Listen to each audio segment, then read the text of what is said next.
sun sets here at the Gold Coast Aquatic Centre, so too does the final and third night of racing at the Parrot Swimming World Swim Series. A number of gangbuster races tonight, kicking off with world record watch with Benjamin Hance in the multi-class 100-metre backstroke, followed by the 50-metre freestyle. It's the last chance for our S13 Aussies to throw down a nomination time for the Commonwealth Games in Glasgow later on this year. I'm talking Kira Lee Hayes, Mia Hogan, Jenna Jones. Watch those names and watch those times. And then come the end of the night, we'll see some of the greatest endurance races in Paralympic history. Aurélie Rideau and also Brendan Hall. They will be in the water for the 400 freestyle. And then to round out the night, it's the State of Origin. It's bigger than the NRL. It's bigger than the AFL. It's the battle between the Mayor of Cairns, Grant Scooter Patterson, and the Marvel of Melbourne and Victoria, Ahmed Kelly. Great friends, but great rivals, and who will reign supreme? Only time will tell now on Nine's Wide World of Sports.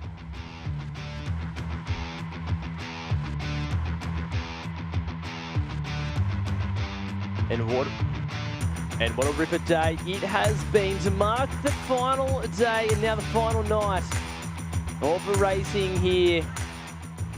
We've seen 1,000 points dropped this morning, and wasn't an official world record, but could it fall tonight? My name is Braden Jason, dual Paralympian turned blind broadcaster, and joining me once again by popular demand, head coach of the Australian Paralympic swim team, Mel Tantrum.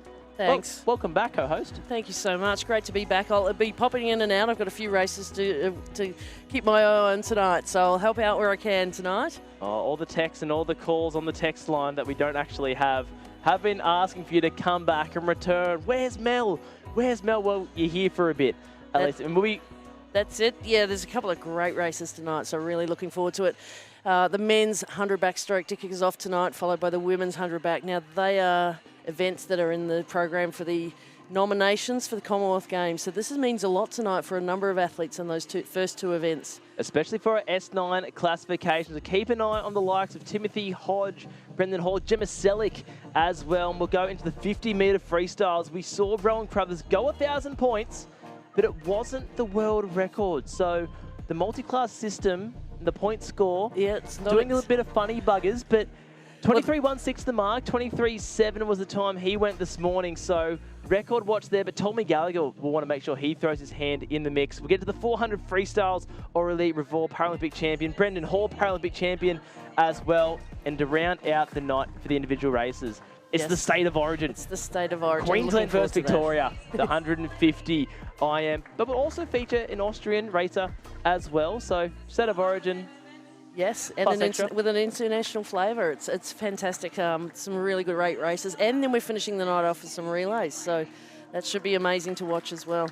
And just a note on that world record watch that we do have. I mean, that record was set back in 2012 at the Paralympics in Brazil.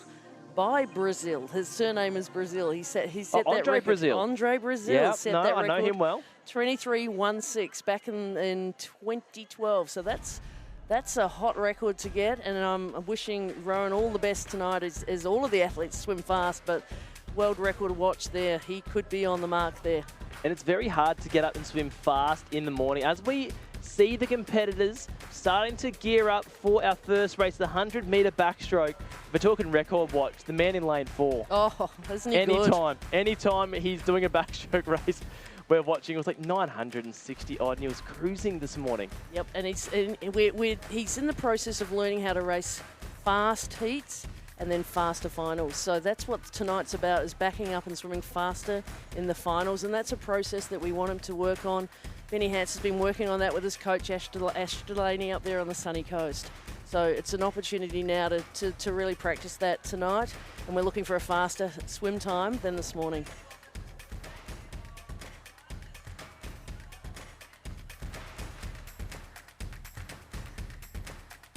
So, ladies and gentlemen, let's get this swimming underway. Welcome to finalists in event 23, the men's 100-metre backstroke multi-class. In lane number 8, Jesse Ongles. In lane number 1, Reed Maxwell. In lane number 7, Brendan Hall. In lane number 2, Harrison Vig. In lane number 6, Samuel Gould. In lane number 3, Liam Toga. In lane number 5, Ethan Blocky. And in lane number 4, Benjamin Hans. Ladies and gentlemen, these are your finals for event 23, the A final of the men's 100-metre backstroke multi-class.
And this is the last chance for our S9 swimmers to throw down a nomination time to be eligible for the Commonwealth Games. But none of that to start off, because Benjamin Hans is on world record watch, already at the 35-metre marks, the world record holder, the back-to-back 100-metre backstroke S14 world record and Paralympic champion. As we come down to the 50-metre mark, turning in a 27.80, so well and truly on pace, 56th around his world record mark. So a sub 30 seconds, sub 29, will do that here to round out night 3. Ethan Blocky there, Toga as well. Keep an eye on the S9s, Mel. Yep, the world record at the moment is 55.99. That's the time we're looking for. Okay, 59.99. We're at 53. There's not much to go. We have ticked over. Benny Hans throwing down 57.26. A spicy swim to kick off night 3. Big point score from Liam Toga. Samuel Gould as well, Ethan Blocky. Liam Toga, S9 superstar, throwing down a big nomination time for Commonwealth Games, but Benjamin J. Hans, put your hands together. One of the best in the business, the best of all time. What do you think of that swim, Mel? There's some fantastic results there for the boys S9. And not only Benny Hans doing a great job, but looking at Harrison Vig and Liam Toga's times there for contention, for nomination. And the point score does read 1,050. 1,000 usually being the world record mark. The 55.99 is his personal best, the world record holder. But nonetheless, a great swim from Benjamin Hans, Liam Toga and Harrison Vig as well. Well and truly throwing their hats very much in the mix. Or do we call them the gold caps in the mix? Not yet. So Liam Togan certainly swum his way into nomination selection. Possibilities there to Liam Toga, fantastic PB, and Harrison Vig as well. Both of those boys looking good for nomination there. An absolute cracking swim. Well, let's kick off our next race, the next wave, second swim.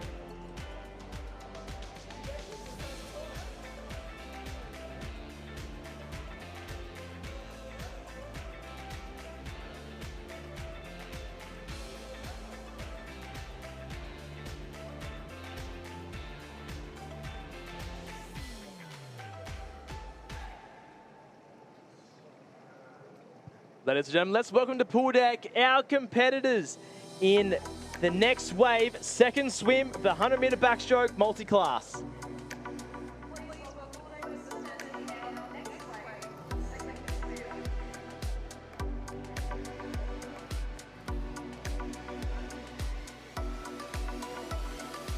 And as they make their way to pool deck, Martin Bellion, Arkansas, Eli Kerr in lane number 4, great heat swim. Eli Kerr, Spencer and Fosberg, there are competitors behind the blocks. Eli Kerr, S9 swimmer, just 15 years of age. The big PB to see potential nomination time for him. But at 15, you add 6 to it, that's 21. That is very much a prime Paralympic age. Because there's a big event in 6 years, Mel, I think? Absolutely, on local home soil. It's the big game in 2032. Oh, that's right, the Paralympics. Yeah, the Paralympics will be on in Brisbane. So this is an excellent opportunity for all of these athletes in this race. They're all Australian. They're all a part of our Next Wave project. These are the guys that could be knocking on the door in 2032. That's what we'd love to see. Well, let's kickstart these swimmers' career in this Next Wave second swim.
And we're diving and gliding into our Next Wave second swim.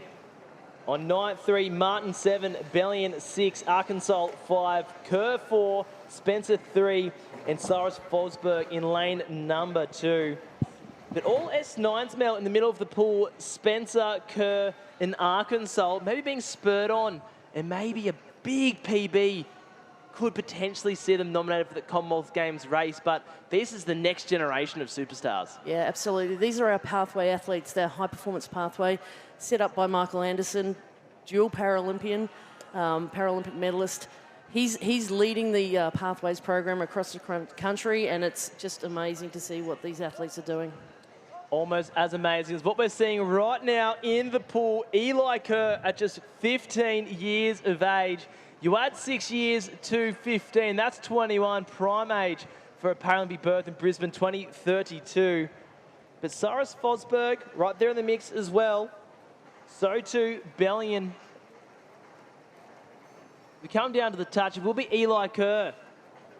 A 113, solid 600 point score there. Now, as we see, a couple of 400 point scores being thrown down, but a great second swim for Eli Kerr. He recovered from the heats, warmed up this evening, and came in and threw everything at that race. And that's what you love to see, isn't it, Mel, as the head coach? Absolutely. We're looking for that improvement from first swim to second swim in the evening, and really getting behind and practicing those processes that you need to warm up, cool down, and then back up and do a better swim or a faster swim in the finals.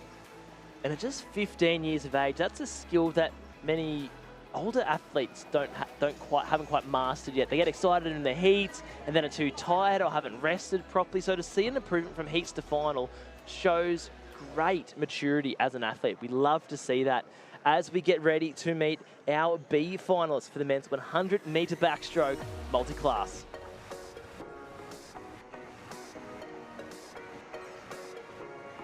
As they make their way to pool deck, we'll meet our swimmers. We got Mondale in 7, Chevron in lane number 6. Then we have Cole Pierce in 5, Minay in 4, Rigby, Keenan, and then Ernoffer in lane number 1.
And we're off and racing in our B final for event 23, the men's 100-metre backstroke multi-class.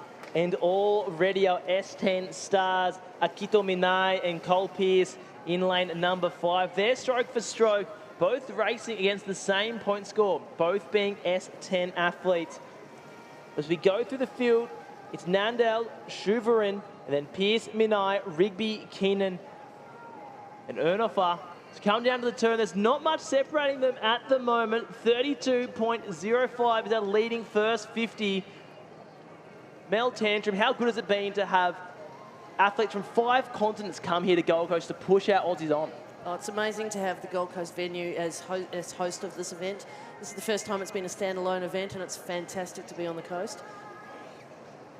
Almost as fantastic as this race in the middle of the pool. Both S10 swimmers, both stroke for stroke at the moment. Not much in it. It's going to come down to the touch. Bang! It will be lane number 5, Cole Pearce, getting it by a matter of milliseconds and cracking into the 800 point scores as well. Great skills there.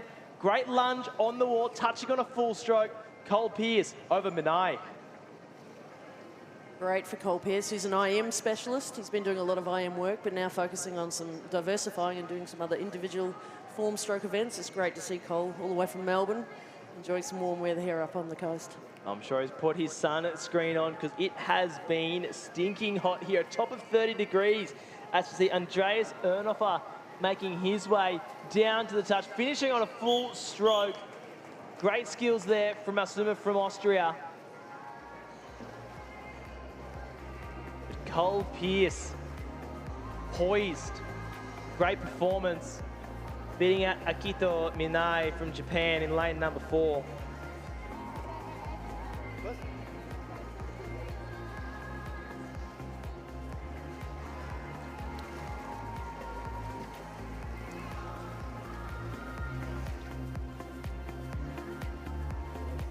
As our athletes leave pool deck, we prepare to see our women take on the 100-metre backstroke multi-class. Star-studded event, just like all our events here at the Paris Swimming World Series. And it is Pearce taking it out on points, that B final.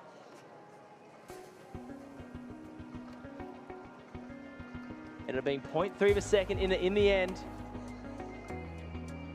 All came down to that touch. Cole Pearce over Minai.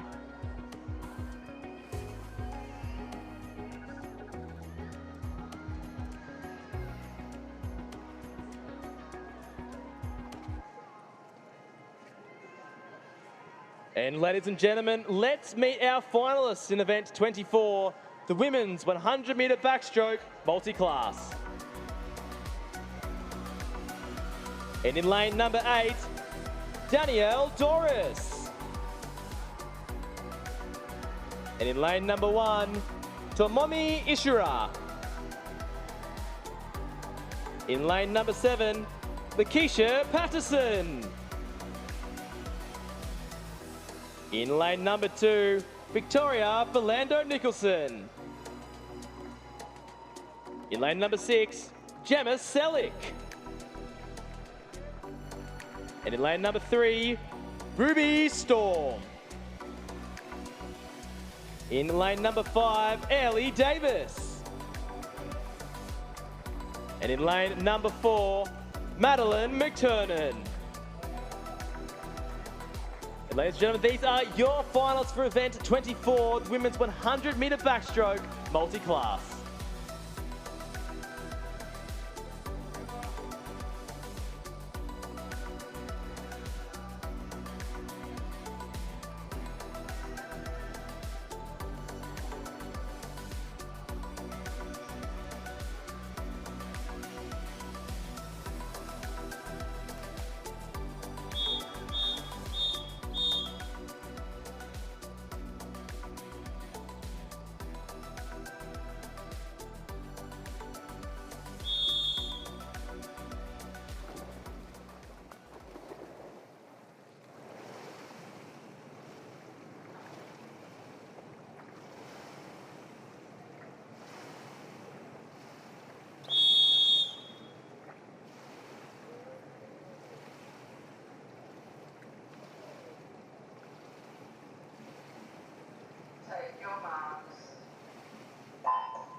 Let's get underway for event 24, our final of the women's 100-metre backstroke multi-class. And Madeline McTurner maximising her underwater work, already grooving and moving her way into a body-length lead. But Mel Tantrum, head coach of the Australian Paralympic swim team, eyes are on the clock for our S9 swimmers, Selick, Patterson, and also Belinda Nickerson. That's correct, and I just want to comment that Maddie McTurner's taken this race out really, really well. She went out hard this morning. She has just improved this meet. There's a lot of PBs across the board over the 3 days for Maddie, so fantastic. She's really working on her skills here coming off the turn. Great skills, and that's what got her in front from the start, going about 13 metres underwater off the start and just shy of 10 metres on the turn. So great discipline there from our veteran, the dual Paralympian, Madeline McTurner, and she's striding and gliding to 3 to 4 body lengths ahead of lanes number 3 and 5, Ruby Storm, her S14 counterpart. But we'll keep an eye on the clock for Selick, Belinda Nickerson and Patterson as we come down to the touch. And a great swim, 1:10.08 for Madeline McTurner. Going down a big 900-point score as well. Ruby Storm in the mix. Mel Tantrum, she's anxiously watching the times. I see Lakeisha Patterson touching the wall as well. Yep. What are you seeing, Mel? Gemma Selick's probably the best 879 points there with the S9. So fantastic racing for the S9 girls as well as Maddie out in front. That was impressive. Led from start to finish, a dual Paralympian and medalist, Madeline McTurner. Really working those skills, really strong, high point score, high risk, high reward, holding your breath in that backstroke underwater work, but clearly paying off, something she definitely would have practiced back home in the training environment. That's right. She just moved over to the Griffith program, actually, here on the Gold Coast, and training with Rick Pendleton. So, yeah, it's a definite improvement in skills and racing technique there. So, well done, Maddie. Rick Pendleton, Paralympic gold medalist. If you're going to learn from someone, you learn from the best. Speaking of the best, Michael Anderson in charge of the Next Wave project. And those athletes will be hitting the water in just a second for their chance. But we'll have a Youth A final first. And as those results become official, 909 points for Madeline McTurner, Gemma Selick taking silver. And Danielle Doris as well, a S7 swimmer from Canada, taking out the bronze for Madeline McTurner. Watch out, world. Watch out, Para Pan Packs. Madeline McTurner is here to shake up the Pan Pacific Games. Gemma Selick as well, throwing out a big swim and a big time for potential nomination.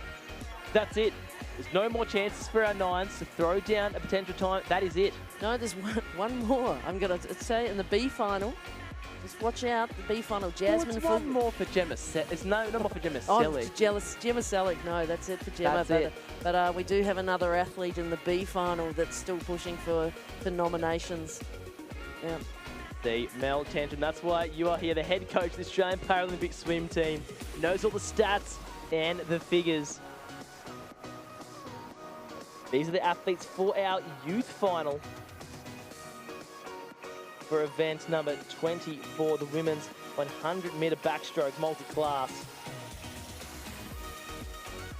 A couple of stars of the future in here as well.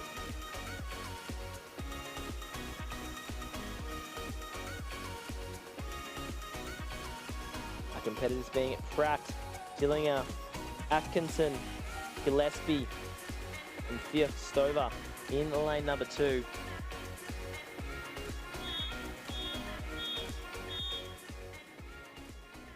We're in the starters' hands.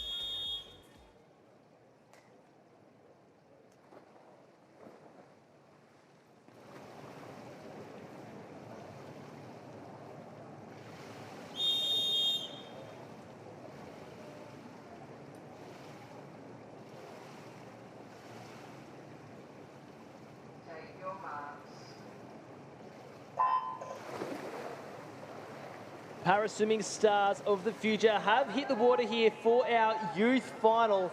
Fixed over into Gillespie in 3, Atkinson 4, Dillinger in 5, and Emily Pratt in lane number 6. Is the field 3 continents racing here, the best under 18 swimmers in the planet.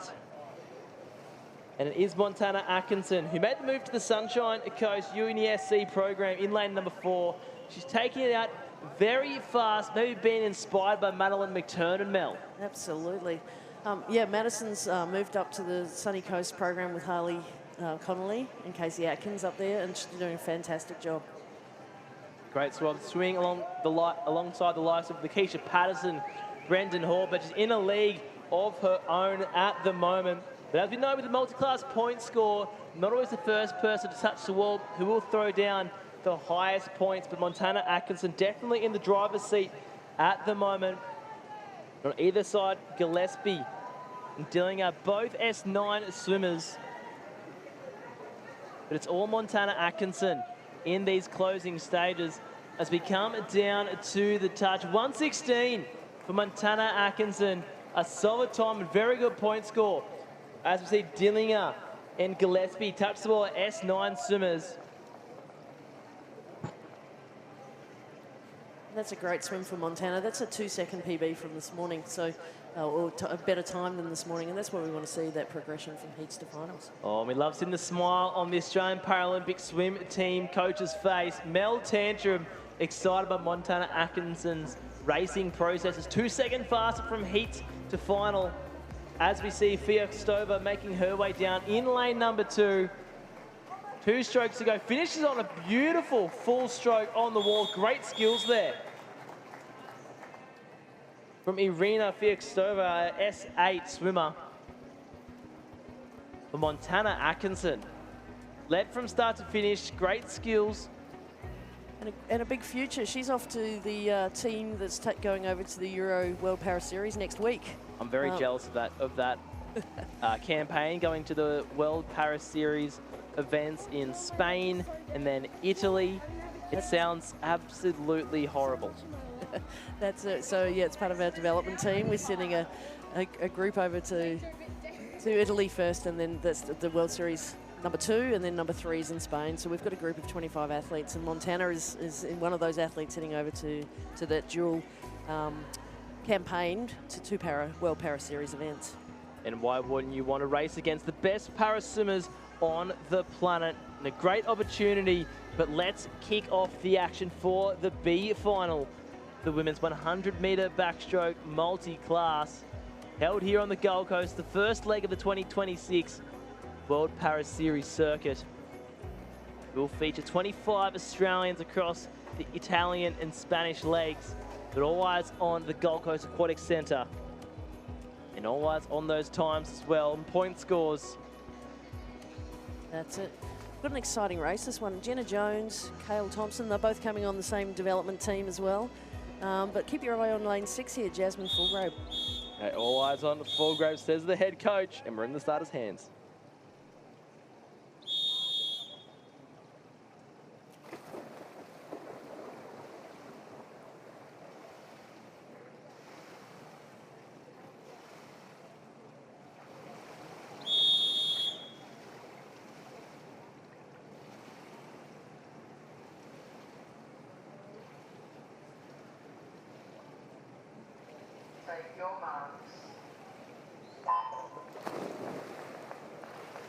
And this is the B final, the women's 100-metre backstroke multi-class. And in lane 1, Jans van Rensburg, Hines in 2, Jones 3, Thompson in 4, Jessen Fulgrave, and then Shelikova and Gobel is the field. As per the knowledge of Mel Tantrum, head coach of the Australian para swim team, all eyes on our S9 swimmer, Fulgrave, because it's her last chance to throw down a potential nomination time, Mel. That is correct, yeah. So Jasmine will be looking for a great swim here. She needs to really increase that speed on that second 50 and finish strong. She's looking good now. That was a great turn coming off the wall. She's definitely done some underwater work. Based out of South Australia, so the Sassy Institute there has just really been working on some skills. And it's a bit of a blanket field for the B final. All stroke for stroke is Jones, Thompson, Jessen and Fulgrave, maybe falling off the pace at the moment. So it's a 3-horse race in the middle. They're almost synchronised swimming here at the Gold Coast Aquatic Centre. Not much separating them on time, all different classifications, but it does look like lane number 5, Crystal Jessen touching out Cal Thompson. Jones right there, and Jasmine Folgrave in lane number 6, throwing down the final opportunity for nomination time for the Commonwealth Games. It's a solid 812 points there, and that's going to be a tough race. This one is going to be interesting to see how these rankings play out. It all comes down to those all-important points, rankings and times. As we see, lane number 1, Jans van Rensburg. Touch the wall in lane number... The lane 1 is... Yep, touch the wall. Back to front. Go Bell is still swimming in lane number 8. Making our way under the flags now. 1 metre to swim. And rounding out our B final.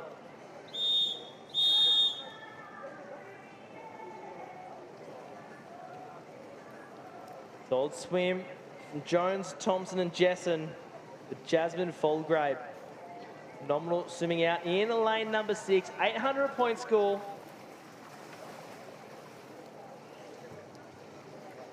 Once we get into those 800s and then 900 point scores, Mel Tantrum, that is the elite point score, isn't it?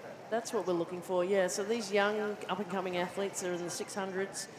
We're trying to push them into 7s and 800s, and once they hit sort of that 900 mark, that's Australian team selection. So it's fantastic to see these young athletes striving to increase their point scores, increase their skills, and vie for nomination for major events like our Commonwealth Games and Parapampaks. That's it, and Jasmine Folgrave does take out our B final. Crystal Jessen and Cal Thompson right there as well. We're talking about that 900 point score, Mel, and that 1,000 points is usually that mark for that world record. We saw 1,000 this morning.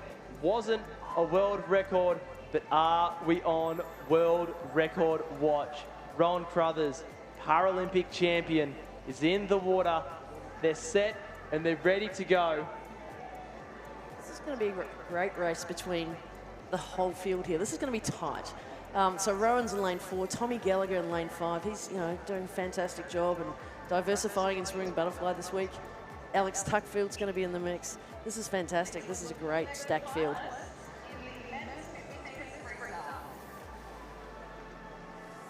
And let's meet our finals for event 25, the men's 50-metre freestyle multi-class.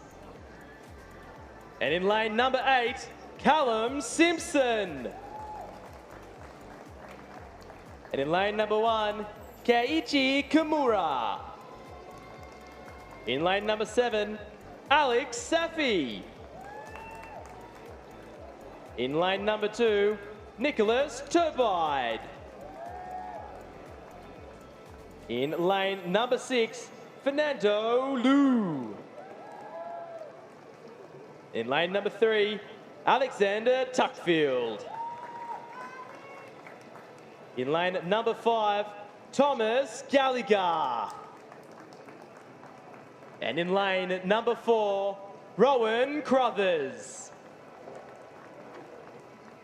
Ladies and gentlemen, these are your finals for event 25, the men's 50-metre freestyle multi-class.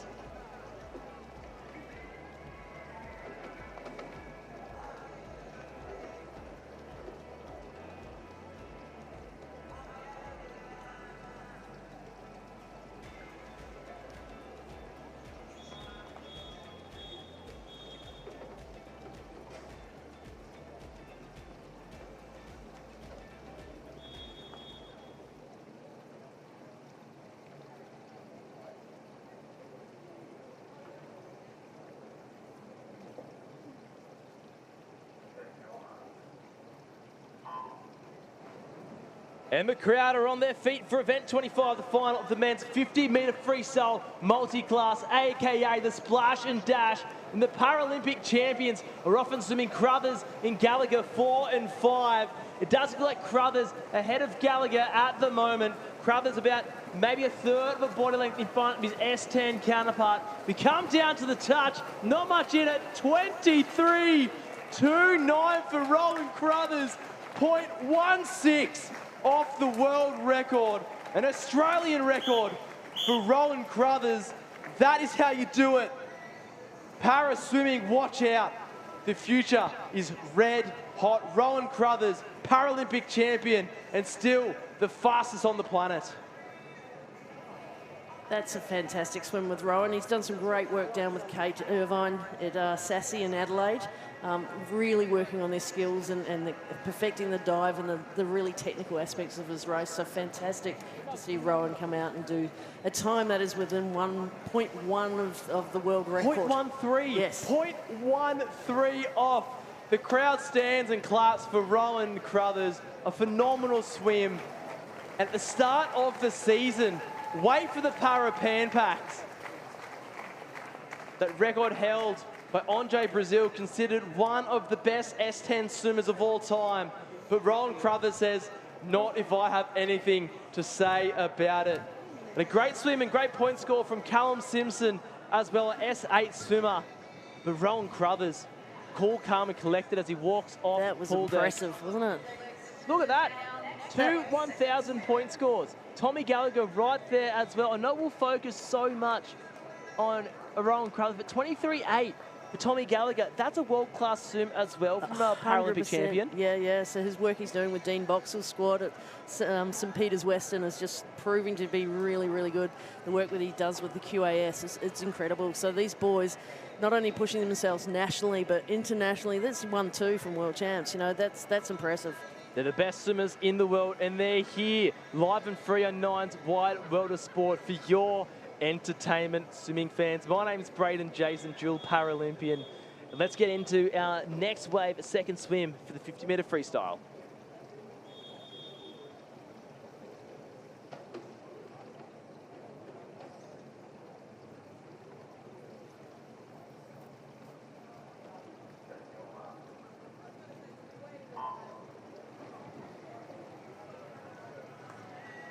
Well, the pool is clearly fast here, and let's see what our next wave second swimmers can do in the pool. Claire Sakdiva, Spencer Arkansas, and then we go to Murphy, Gibson, Fosberg and Farlow. They're our swimmers, and at the moment, lane number 4, Murray, getting off to a really strong swim, maybe just out in front. Oh, there's something in lane number 4, getting it on the touch. Very strong swim from Kieran Murphy, our S12 swimmer.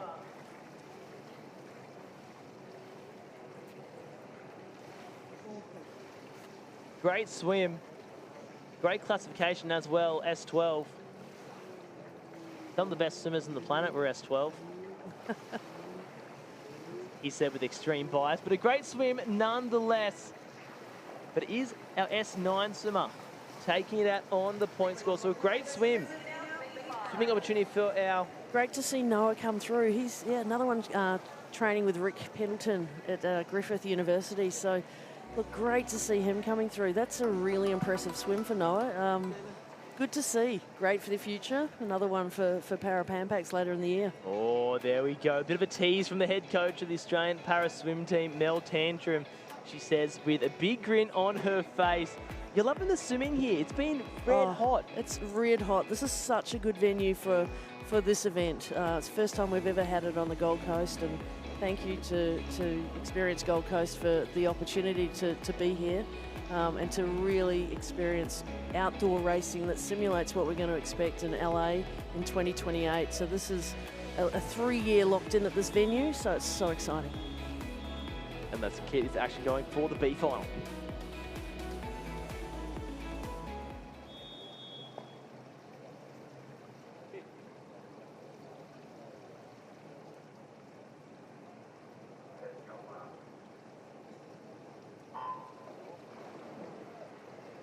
And we're off and racing in our B final. Very strong start there in lane number 5, William Martin. The Budagina are starting to assert his dominance in lane number 4.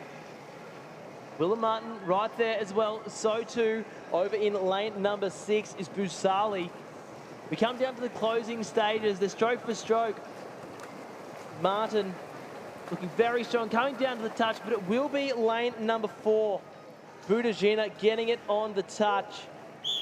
Outdoing both Riley Moore and William Martin are S10 swimmers. but it will be lane number 1 throwing down the best point score. Hamish Keenan, an S9 superstar of the future. Throwing down a great swim from lane number 1. As those results become efficient, it will be Hamish Keenan throwing down an 808 point score. Good. That's a great score. 808 for our. If he did that in the morning, he could have been there in the final. He could have. But he is going to Europe with us with our development team over to Italy and Spain for our World Para Series International Tour. So great chance for Hamish Keenan to really showcase what he can do on an international stage. And 25 strong team taking it to the rest of the world to continue the World Para Series circuit. As the crowd starts to field here in the Gold Coast Aquatic Centre. And more action to come, so don't go anywhere. If you're watching live and free on Nine's Wide World of Sport, we'll be back in a couple of minutes for more swimming superstardom on Nine's Wide World of Sports.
And welcome back to night 3 of the Para Swimming World Swim Series here at the Gold Coast Aquatic Centre. It's been a ripper start, 1,000 point scores falling out of the sky on this Bluebird Day at the Gold Coast Aquatic Centre. My name is Braden Jason, dual Paralympian turned blind broadcaster. And joining me in commentary is Mel Tantrum, head coach of the Australian Paralympic swim team. Before we get into some more 50 freestyle action, we do have a number of medal presentations to get to. So we're anxiously waiting for our athletes to get ready to walk out to receive their World Para Swimming medals. I've got a couple of them under my belt in a long, long time ago in a galaxy far, far away. And they're pretty good medals. Very, very solid medals. International medals. People strive their whole life, Mel, to never win an international medal, and they're here on offer at the Gold Coast Aquatic Centre. They are, and they're beautiful medals this year. I am very impressed with the standard of the medals. They're lovely, and these athletes are working hard to get to those. I feel like, Mel, you should win a medal for top commentator of the meet so far. Back by popular demand. Everyone asking, when's Mel back? Not when's Braden back? Nah, just kidding. But Mel, as we wait for these medal presentations to come through, who's impressed you? It's a big question, but who's impressed you the most in terms of some of our international swimmers? Oh, look, just having the international athletes here in Australia is fantastic. I mean, this event has the potential to really grow. I mean, with the only outdoor venue for these World Para Series swims in the world.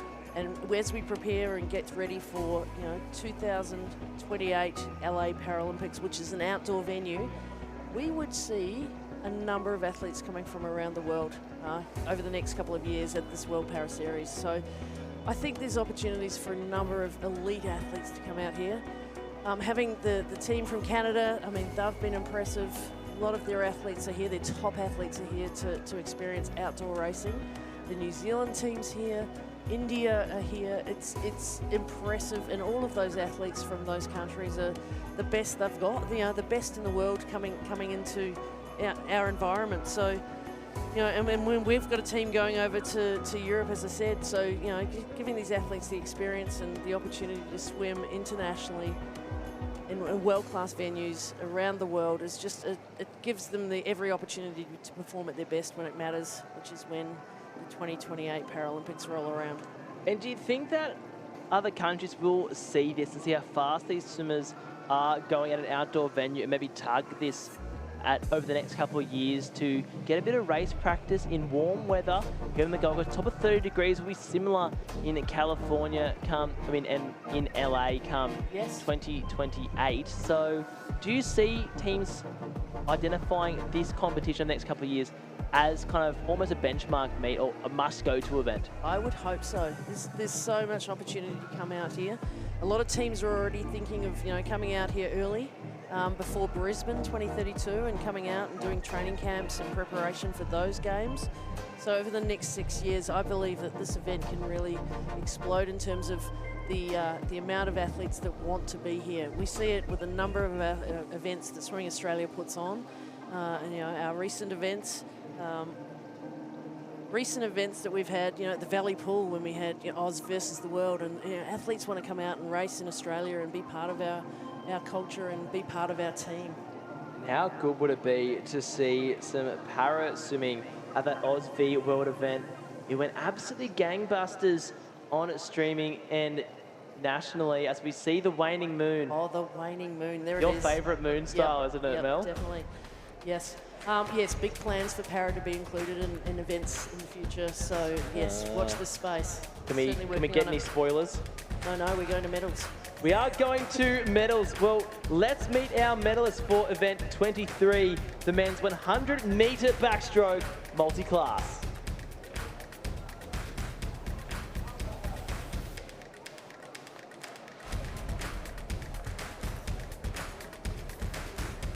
And the winner of the bronze medal, Harrison Vig.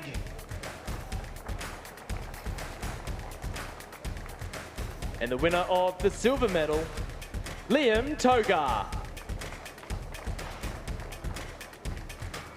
And the winner of the gold medal, with a point score of 1,050, Benjamin Hans.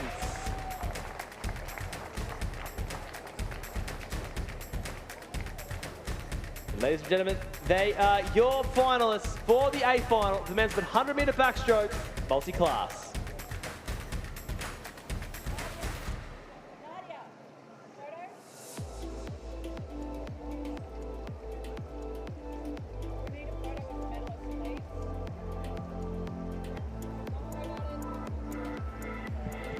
And ladies and gentlemen, let's meet our medalists for the youth final. of event 23, the men's 100 metre backstroke multi-class.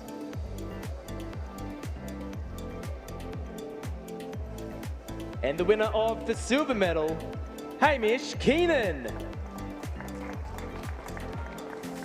And the winner of the gold medal, Liam Togar. And ladies and gentlemen, they are your medalists for the youth final, the men's 100 metre backstroke multi-class.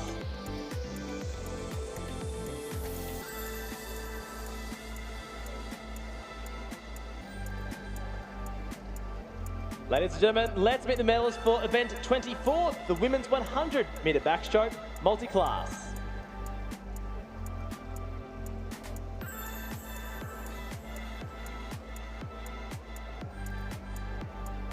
And the winner of the bronze medal, Danielle Doris. And the winner of the silver medal, Gemma Selick.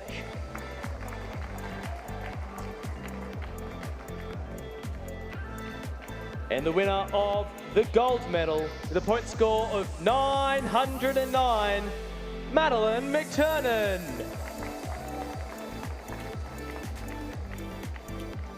Ladies and gentlemen, they are your medalists for the women's 100 metre backstroke A final.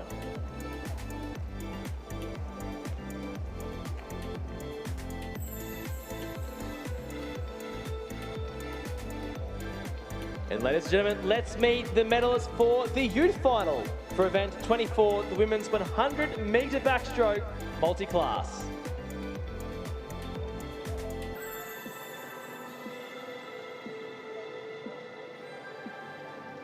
And the winner of the bronze medal, Montana Atkinson.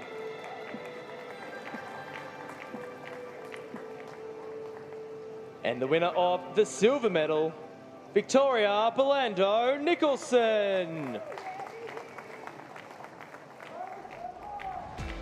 And the winner of the gold medal, Gemma Selick. Ladies and gentlemen, they are your medalists for the youth final of event 24, the women's 100 metre backstroke multi-class.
With one more medal presentation still to come, our finalists for our women's 50 metre freestyle are anxiously waiting at the northern end of the Gold Coast Aquatic Centre as the sun sets here on a beautiful Gold Coast day. Top temperature of 30 degrees. The pool temperature around 26.15 degrees, just by looking at it, I'm guessing. I did jump in the pool for a swim in between sessions. I made it look slow, but it is fast because Rowan Crothers swam so fast for that 50 freestyle, didn't he, Mel? Yes, he did. And we've got so much action coming up. We've got the women's 53 next, and we've got some fantastic racing happening in that one. So we've got 3 girls looking for nomination there for Commonwealth Games, and we've got, you know, people looking for experience for Paralympics. So 50 freestyle women are up next. And then we've got 2 400 metre races, the 400 men and the 400 women's events.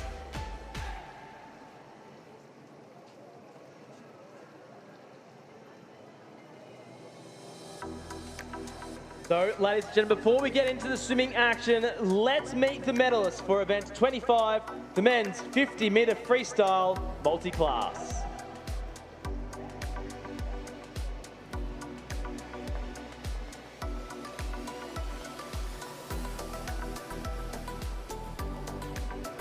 And the winner of the bronze medal, Keiichi Kimura.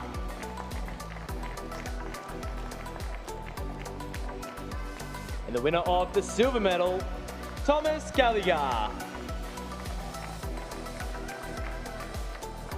And the winner of the gold medal in a time of 23.29, Rowan Crothers.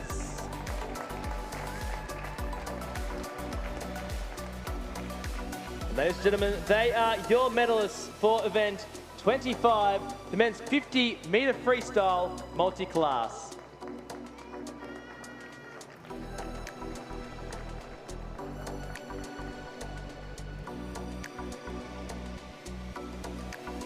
Totemo hayakata. Very fast. The past tense. My basis of Japanese language. That's cool. That's impressive. Did learn ahead of the Tokyo Games in 2020/21. They say I'm mamatakui. Kind of, sort of proficient. I am not even going to try. Oh, your Italian was pretty good. Your Italian was pretty good, Mel Tantrum, head coach of the Australian para swim team. And we are getting ready for some more 50 freestyle action here at the Gold Coast Aquatic Centre.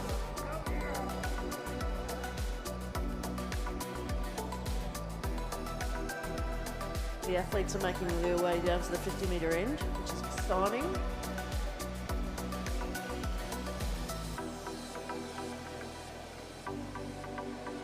There were some quick swims this morning, and this is the last chance to throw down a time for our S13 women.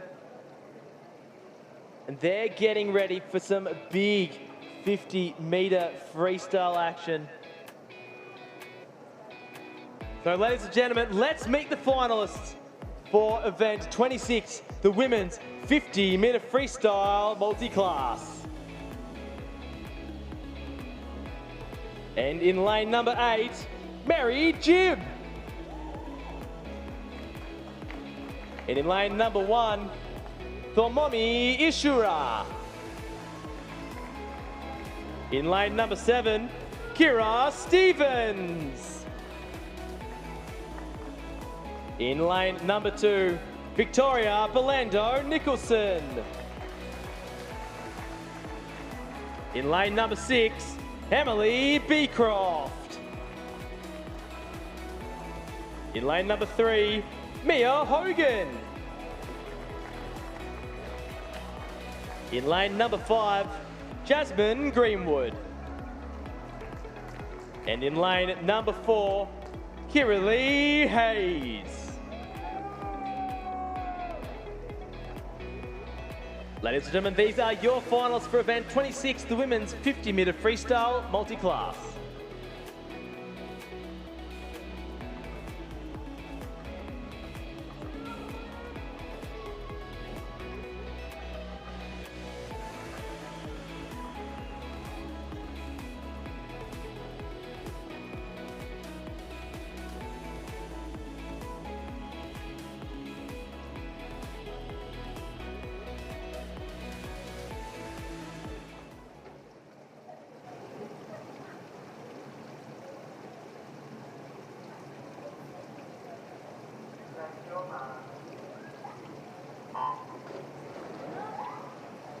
And we're in the water for event 26, the women's 50-metre freestyle multi-class.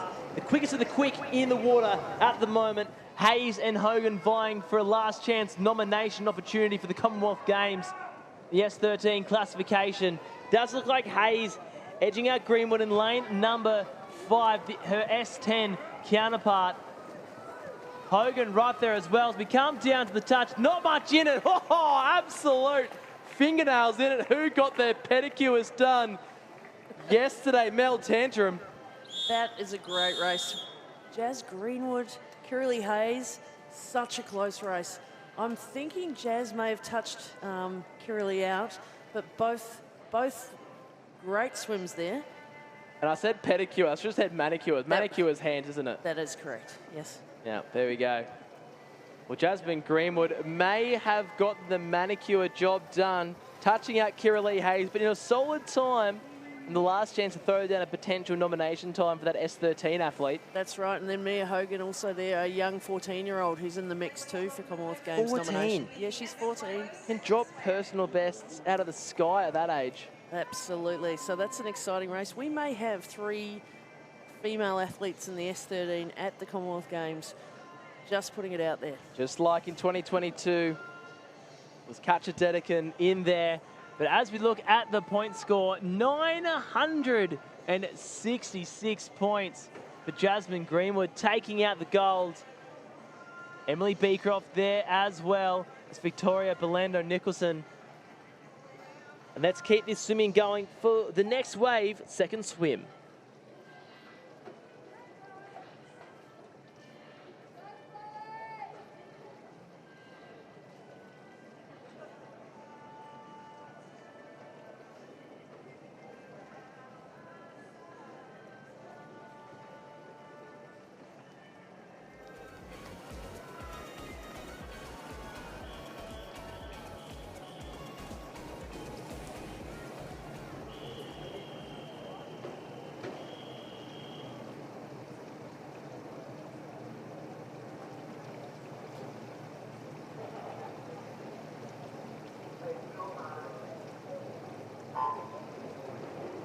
And our next wave, second swim, is in the water. Wallace, Hancock in lane number 7. Braithwaite in 6. Maloney in 5. Gerard, McAuliffe, Yusuf and Warwick are our competitors in the water. As we see lane number 4 grooving and moving her way in front is Emily Gerard, a S10 swimmer. So let's see how close her points are to the 960 that Jasmine Greenwood took out the A final with. We come down to the touch and a good time, 30.82 there for Gerard in lane number 4. Just 15 years of age. That's right, and that's in the high 797 point score, so almost hitting that 800 point score at 15. Absolute world-class swimming. I see Wallace touching the wall as Warwick running out the next wave, second swim. But a great swim there from Emily Gerard. 3 points shy of 800. 800 being that elite mark. Yep, that's a great swim for young Emily, and what a future. She's 15. 15, you add 6. I'm a journalist, so I'm not known for my maths, but I believe it's 21. That is right, and that's a prime age for female sprinting, and that's a great potential there. Oh, watch out LA in 28, and watch out Brisbane 2032. The next wave of swimming superstars are making waves here at the Gold Coast Aquatic Centre. Let's see those results become official. Emily Gerard taking out the next wave, second swim. 797 points.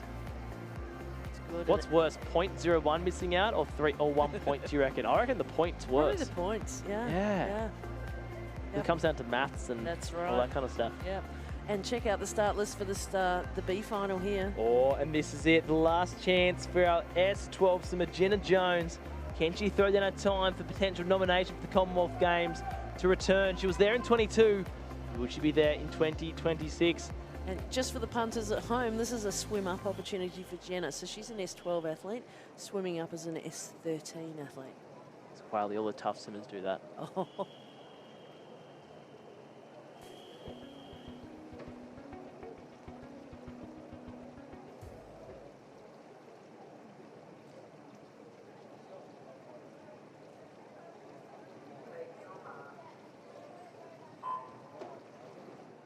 And our B final is in the water. Berryman, Rootliff. Then we go to Satya, Jones, Telez, Gomez, Pasco, and Jag Tout. The last opportunity for Jenna Jones, our S12 swimmer, swimming up to throw down a nomination time. Already about a body length ahead of the rest of the film. Mel Tandrum, head coach, eagerly watching the clock tick down as we come down to the closing stage as she touches the wall.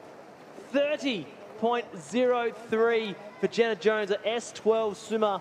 A solid swim from Satya and Telez Gomez as well in lane number 5. And Tess Rootliff, Paralympic star, swimming out of Canada in lane number 2. Red hot swim for that B final. That's a great swim for Jenna. A little bit off her mark in her PB, but she does have some previous ranking points or ranking times, so that bodes well for nomination. But yeah, great swim, backing up from heats and finals this morning for Jenna. Having a great meet. And just 0.03 off cracking that 30-second mark was Jones. So close, and now it's in the hands of the Commonwealth Games Nomination Committee.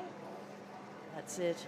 And Jenna is coming over to our Italy and Spain World Para Series, along with Kira Lee Hayes and Mia Hogan, who you saw in the A final. So all three girls there will be heading off to Italy and Spain to continue the World Para Series in stops number 2 and 3. So a real three-peat, from the Gold Coast to Lignano Sabbiadoro into Barcelona. So, yes. See. Okay, well, let's keep this swimming action going, and let's meet the athletes for the men's 400-metre freestyle multi-class.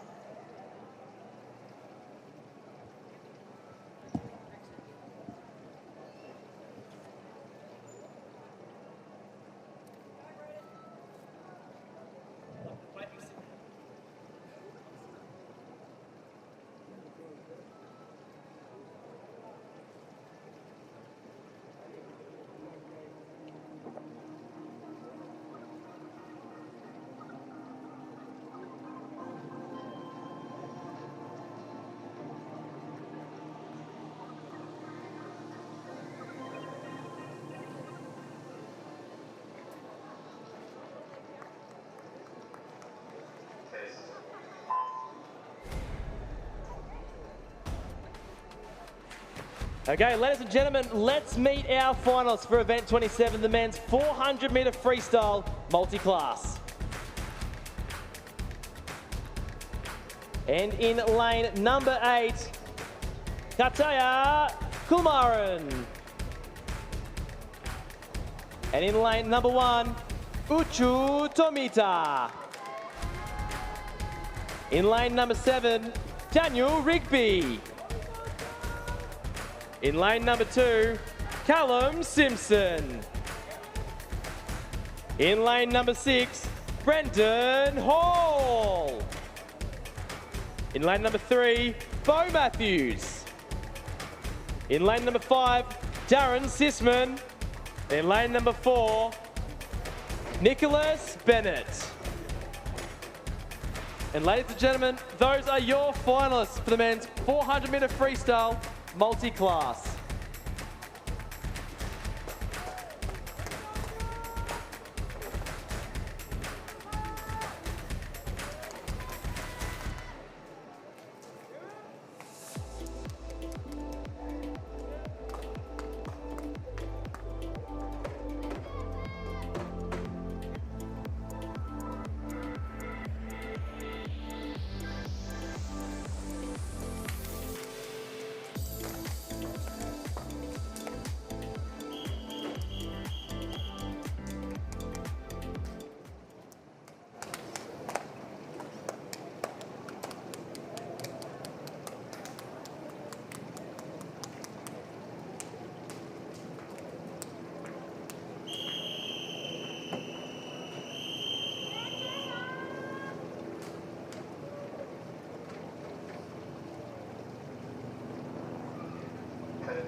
And we're diving into event 27, the men's 400-metre freestyle multi-class. And joining me in the commentary booth is Paralympic gold medalist turned para program coach, Rick Pendleton. Rick, who are your eyes on this race? Hey, mate. Well, I don't know. I don't actually get to watch too many 400s, but, obviously you've got some pretty good contenders from Canada coming in, but, you've got Brendan Hall, the old dog in there, who, hard to go by. He's a bit of a workhorse, and it's got a lot of experience, so who knows? Could be argued to be one of the best endurance para racers of all time. But in the middle of the pause, S14 swimmer, Nicholas Bennett from Canada. We saw Darren Sisman take it out fast this morning. But in these early stages, it does look like it's Nicholas Bennett. Sisman there. So too Bo Matthews, our S10 swimmer, but at the turn, going sub-minute 59.40. But Nicholas Bennett, not too far off our Aussie swimmers, but it's our Canadian internationals in the hot seat at the moment, Rico. He's looking good. I agree. Darren Sisman this morning, he's very strong in the 200 freestyle early in the weekend. But he's obviously got a good aerobic background behind him as well, and seems to be swimming pretty well. And as a coach of a number of para swimmers, how would you like these swimmers to take it out? What's the technique, the racing strategy for 400 freestyle? Well, my experience in 400 freestyle is very limited. But as a swim coach, you look at the 400 freestyle as a even-paced swim, so you've got to be strategic in the way you take it out. You've got to have the legs to bring it home as well.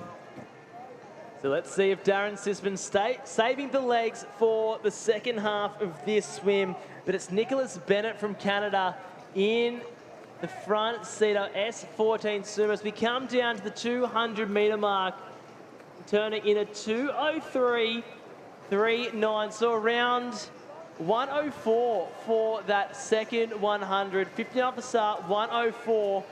Now it's coming down to that all-important third 100. Former head coach of the Australian Paralympic swim team, Jen Cameron, once said the third 100 of 400 makes or breaks a good 400-metre freestyle. So let's see what Darren Sisman has. Can he mow down Nicholas Bennett? Already taken out a couple of medals here in the Para Swimming World Series here at the Gold Coast Aquatic Centre. And Rick, how good has it been to have a number of internationals coming here and spurring our Aussies forward? Yeah, pretty good. Like, this is the first WPS event I've actually been at for the para. I've been outside of the para swimming space for a number of years. So yeah, being able to swim on home soil with international competition definitely going to help lift the standard of our Australians. And with the likes of gold medalist Rick Pendleton in charge of the held, the future of Aussie swimming is looking strong, just like Nicholas Bennett, 3:07.46. He's our Canadian swimmer, and he's really pushing and spurring our Aussie swimmers on. It may be too little too late, a late charge in lane number 5 from Darren Sisman. Would take the grand piano to fall on the back of Nicholas Bennett. We'll keep an eye on the clock. Comes in as a 4:10. So we'll see if he can go sub that. He's well and truly on track with 50 minutes to swim our Canadian star in lane number 4. Darren Sisman coming through in second. Bo Matthews as well, S10. But we'll keep an eye on the point score. Paralympic champion and world record holder Brendan Hall's in the pool.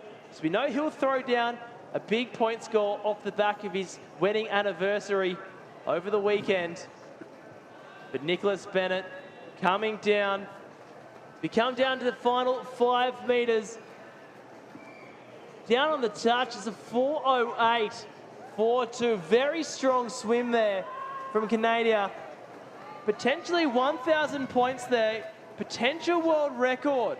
Unofficial world record for Nicholas Bennett in the 400 freestyle. Took it out hard and fast. And we'll get the stat masters behind the scenes to confirm if that is a world record for Nicholas Bennett from Canada. But as we look down the point scores, 945 for lane number 5, Darren Sisman. But Nicholas Bennett from Canada throwing down a point score over 1,000. What do you reckon, Rico? Now, you can really see the strategy in that race. So, what do you go at 2:03 and then coming back 2:05? So the ability to maintain speed through the back end really paying off well for him there. And obviously he has, done a really good amount of aerobic training, and obviously credit to the coach in learning how to plan that out. So awesome job. Yeah, it was a medalist in that 200-metre freestyle. So we knew he had the speed. We're waiting to see if that 1,000-point score does show our first world record of the championships. As we watch Uchu Tomita in lane number... Oh no, lane number 1's finished. Lane number 8, Kalkaran making his way down the pool. 33-year-old from India, touching the wall to conclude our A final. We'll wait for those results to become official and also find out if that world record is official. Nicholas Bennett, absolutely sensational race. Anytime, Rick, you see 1,000 points, whether it's world record or not, you know it's world class. Yeah, well, I'm guessing they're basing that off either yearly best or quadrennial best. So obviously, again, if you're going over 1,000, you're swimming better than anyone in the world at the moment. So regardless of the outcome, you know you're in pretty good stead there. So is 1,000 points not always the world record? Is it based off the best time for the last 4 years or the last year? I probably should know this answer, but we saw earlier today with Ron Crothers obviously going over the 1,000 points and being just outside the actual world record. So it's obviously, I would say it's based off the yearly averages or the yearly best times. Maybe the Paralympic cycle times. Nonetheless, 1,005 points for Nicholas Bennett, one of the best S14 400-metre freestyles in recent memory. Now, the next wave, second swim athletes are behind the blocks getting ready for their turn to take on the 400 freestyle multi-class.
Here we go for our next wave, second swim.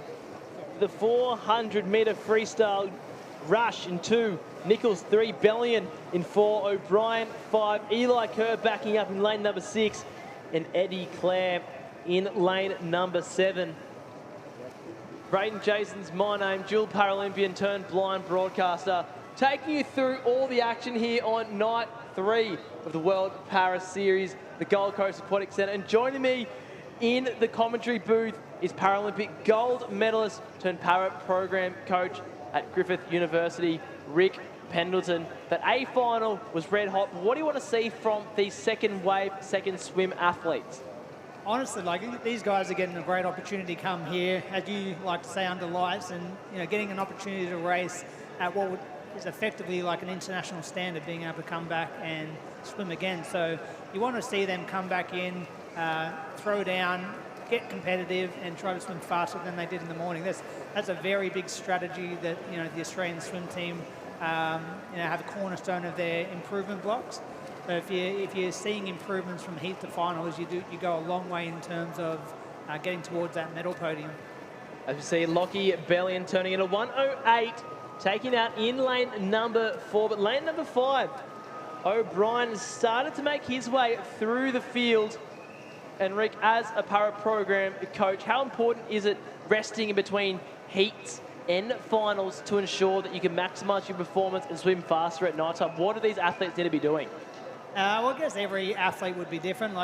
Some people that they just go home and they stone cold out for hours and hours, and that'll work for certain people. But someone with ADD like myself had to keep active. I can't just sit down, have some food, watch some TV. That was always my go-to, watch a movie or something like that. What about yourself? I would usually have a nap. A 30-minute nap was my specialty. You don't want to dip into that REM cycle. So a 30-second nap for me. Get that protein in as soon as you can. Big swim down. I was a big lactic acid producer. I think my record was 24 millimoles. So if you have any idea of lactic acid measurements, that is very, very high. So it was very, very painful for me swimming 400 freestyles. But these fellas looking very strong. 2:23 is the split at the 200-metre mark as we see Bellion retaking that lead in lane number 4. Both S14 swimmers, Rick Pendleton, Paralympic gold medalist. So the ebbs and flows of this race are moving through, and I guess it is night 3, so these swimmers have had 3 nights of opportunities to work on those processes. And sometimes it is, what's the wording for it? It's trial and error for a lot of these athletes, because you've got to learn, and sometimes you will learn what things work for you, what things don't work for you, if you need to be active like yourself, or you need to sit and be stationary like me to try and maximize performance at night time. So what advice would you give to these young athletes, or the parents listening, or these young athletes, to know that sometimes you do have to fail to learn from that? Yeah, you nailed that right there. But first, let's just go back to you being, being able to produce lactate. Took great pleasure in seeing you suffer at the end of some really hard sets under Jan Cameron. It was always fun to see you dry reaching and leaning over the side of the pool. So very, very fun days. But yeah, again, look, you got to see failure in these kids, and I know we, as people, like to lean away from that kind of stuff, but at the end of the day, you're not going to learn a whole lot trying to be perfect all the time, because you don't truly check your limits. So, get in, try new things, be ready to fail, and don't just look at that as a negative and turn it bad. Like, you've got to take the positive with that, and as you said, mate, learn from them and become better. And that's what these next wave second swims are all about. The lactic acid would be burning, and will these swimmers do, a quote Rick Pendleton, a Braden Jason, we don't want to do any vomits in the pool though. Not that I ever did that, technical officials. See, Lockie's starting to pull away now. He's had a really good strategy in coming home hard in the back end. So again, some great coaching advice obviously coming in there, but obviously a good amount of ticker in that kit as well. And wait on Caleb Nichols in the late second charge in lane number 3. S14 swimmer as well, making his way down onto the hips, coming down to the touch. It is too little too late, but what a great swim from Bellion. O'Brien took over the lead. Nichols tried for a late charge, but Lockie Bellion taking it out amongst the S14s. And taking a look at those point scores as well, Rick, they're world class. Yeah, look, epic back end from Nichols there. Like, he's come back 33.8, so he's smoked the rest of the guys, finishing off there with the fastest finishing time. So very impressive. Very, very impressive indeed. And that's coming from a gold medal at the Paralympic Games, Rick Pendleton. As we see George Russ in lane number 2, making his way down in the final lap. 10 metres to swim. The lactic acid will be burning in his legs, lats and shoulder as we come under the flags with 2 metres to swim, touches the wall and rounding out a very strong swim from Rush in lane number 2. Rounding out our next wave, second swim.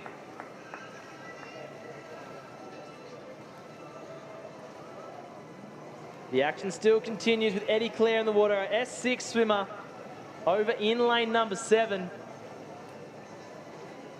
400 freestyle is the longest race at the Paralympic Games for a lot of these athletes. And some people would say it is the toughest race. Would you reckon it's the toughest race, Rick Pendleton, being a 200 IM yourself? Oh, look, 200 IM was a pretty painful event, but I guess it's just the way you're set up. Some people can swim freestyle all day and they just got the mechanics to be able to do that. With that rotation stroke, we call it the X and Y axis. So that stroke where we're rotating along our long axis, some people are really adept at that. Other people like the short axis strokes like breaststroke and butterfly, the hinging stroke. Again, can be anatomically set up for that. So I guess, yeah, whatever suits you, I guess. Great advice there from one of the best in the business, Rick Pendleton, giving out some great advice for the next generation of para swimmers here on night 3 of the World Para Series on the Gold Coast. As those results become official for our next wave second swim, with more 400 freestyle action to come here. One of the best in the business is coming out onto pool deck. So let's meet the finalists in event 28, the women's 400-metre freestyle multi-class. In lane In lane number 8, Chloe Osborne. In lane number 1, Emily Pratt. In lane number 7, Michelle Foer. In lane number 2, Jade Lucy. In lane number 6, Agatha Bolly. In lane number 3, Mary Gibb. In lane number 5, Stephanie Brucesi. And in lane number 4, Aurelie Rivard.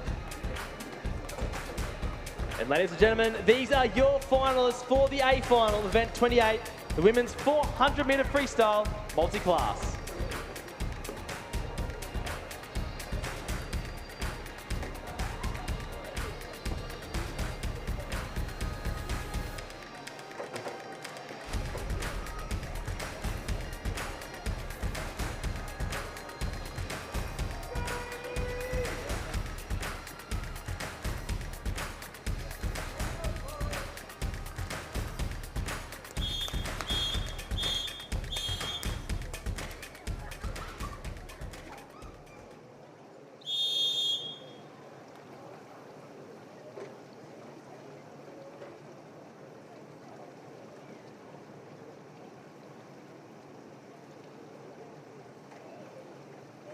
Take your marks.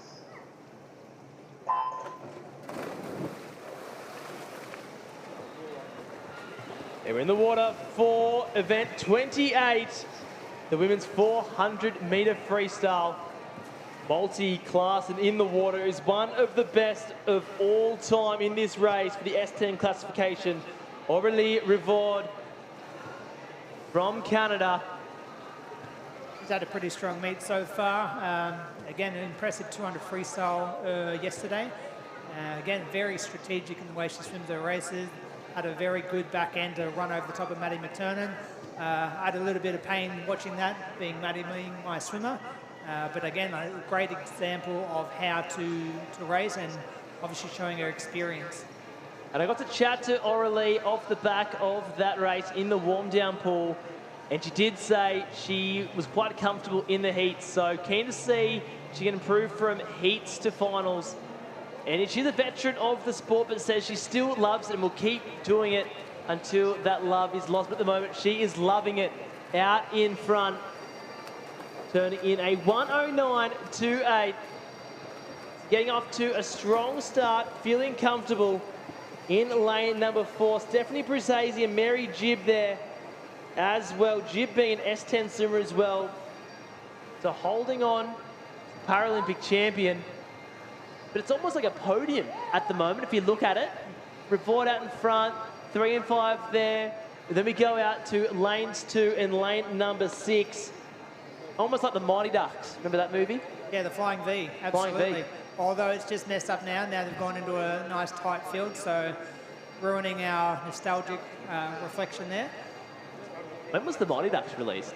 I don't know. I'm going to go 90s sometime. Yeah, classic In the US 90s it is. sporting Love it. field. And maybe this race here will inspire a para movie classic in itself. And Aurelie Rivard leading the way, but 1.5 body lengths ahead of lane number 5, Stephanie Brucesi, S14 swimmer.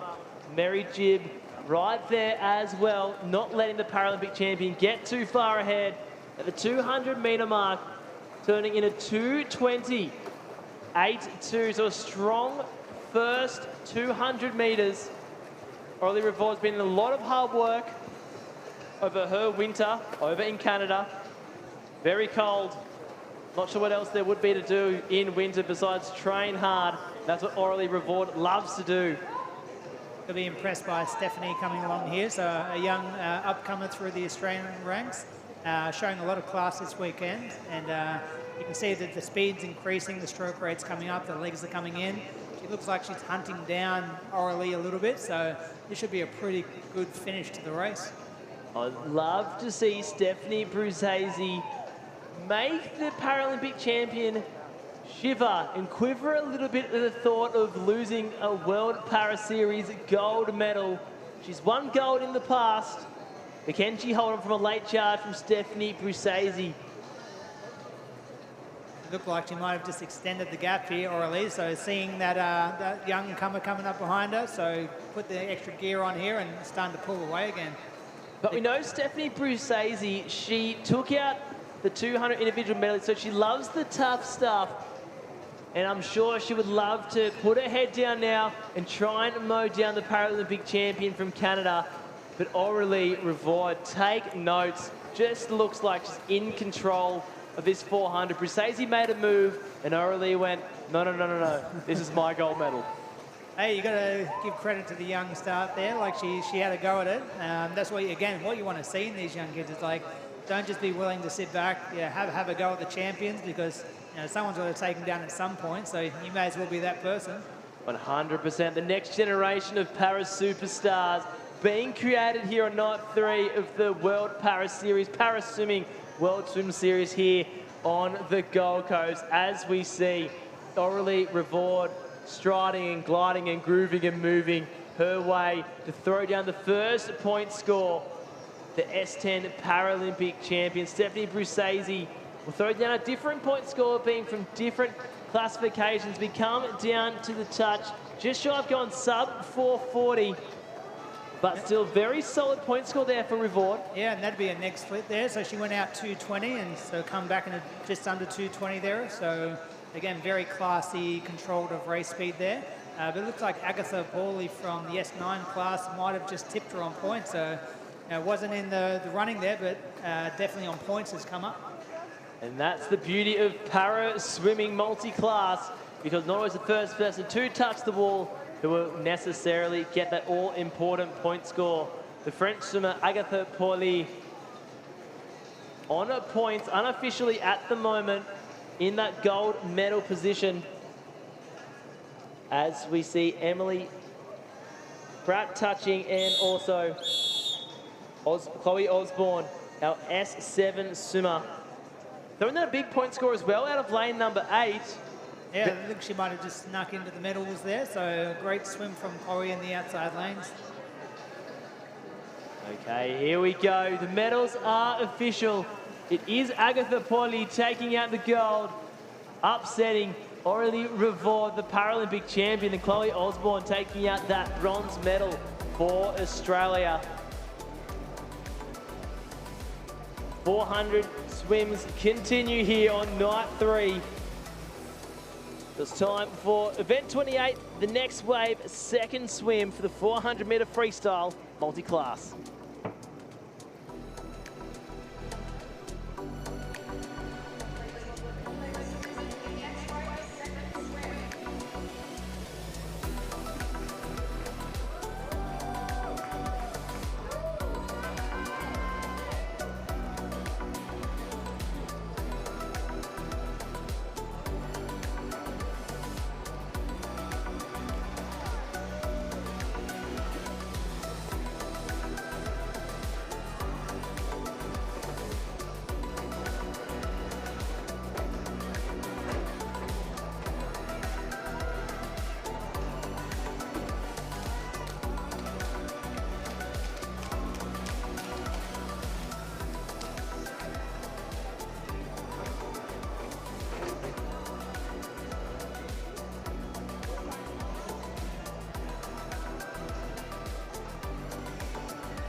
Take your marks.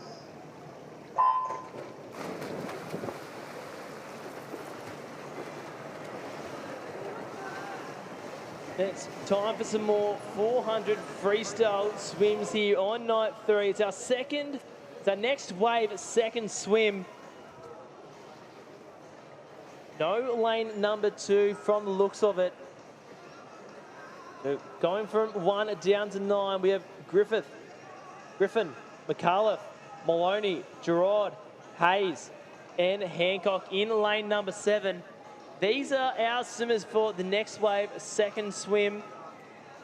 Oh, this is a good one, mate. We've got 3 S10s going head-to-head, so it looks like those two have just gone onto the wall together. So, again, same class. It's going to be a really good contest, it seems. So, great experience again for these young girls. And a great opportunity to come and race under lights, work on their racing process from heats to finals. And as we see, our leading ladies in lanes number 4 and 5, Maloney and Gerard, stroke for stroke at the moment.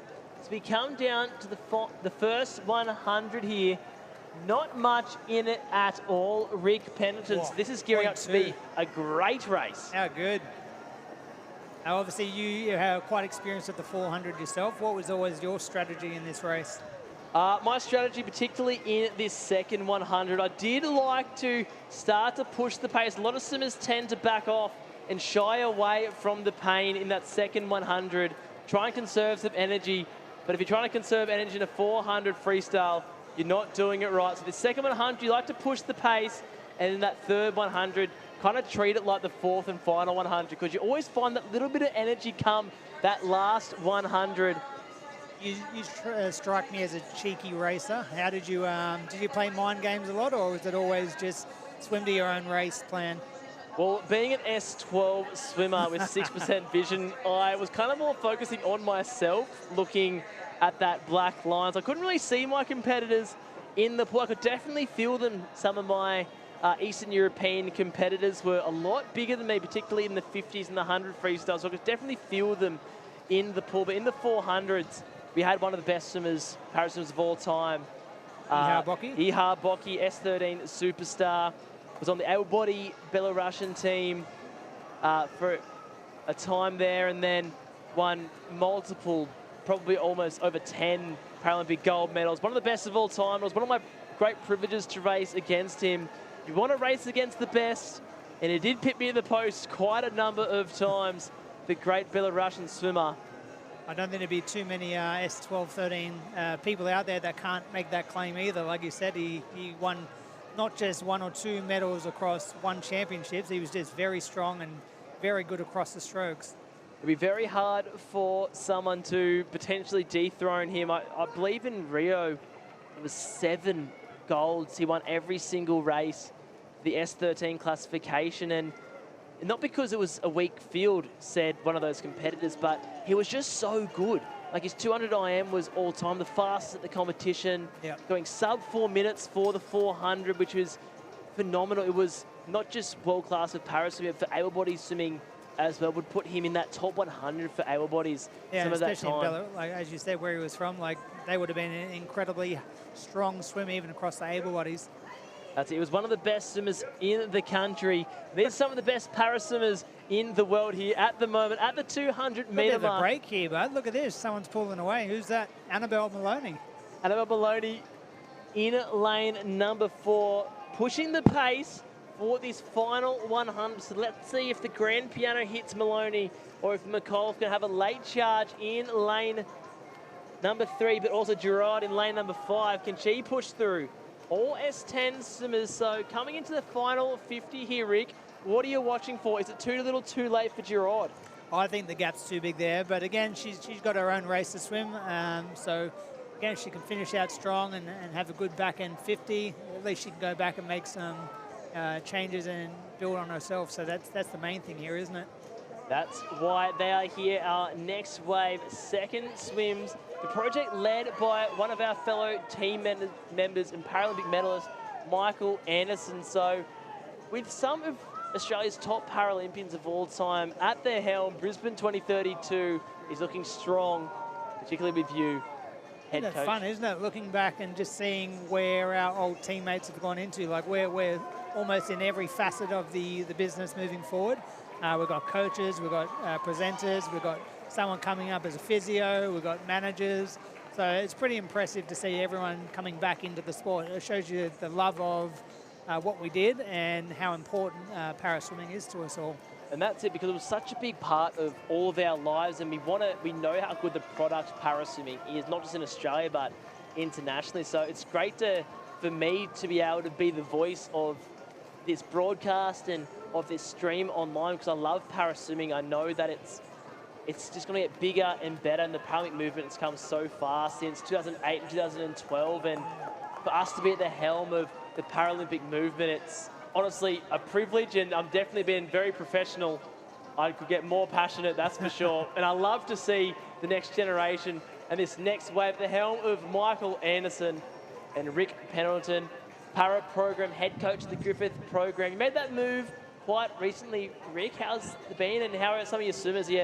Are you happy? Are you hunting? Are you eyeing off some of these the next wave swimmers to join you at Griffith? I'm always on the hunt.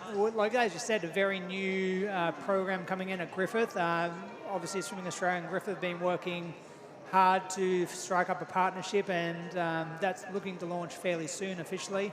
But I came in off the back of a program called Gen 32, which was a uplift in para funding, which was a massive deal. And there's brought on, I think, 15 new coaches in this cohort, all involved in a form of para sport. We've got coaches from swimming, table tennis, taekwondo, and again, just great investment into the sport and just seeing our young athletes really looked after. Oh, the next generation of para swimming in Australia is looking bright, with Rick Pendleton, Paralympic gold medalist, at the helm. As we see Griffin making her way down the pool, our S7 swimmer, she's 16 years of age. You add 6 to her age, and that's 22, prime age, Brisbane 2032, and she touches the wall with assertion to round out our next wave second swim here on night 3, racing under lights. But a great swim from Maloney in lane number 4. Gerard was there with her in the first 200, but come that second 200, it was all Maloney's race. And that's what the next wave swim is all about. And don't go anywhere. There's more action to come. State of origin in the pool, the 150-metre IM, plus a bit of international spice.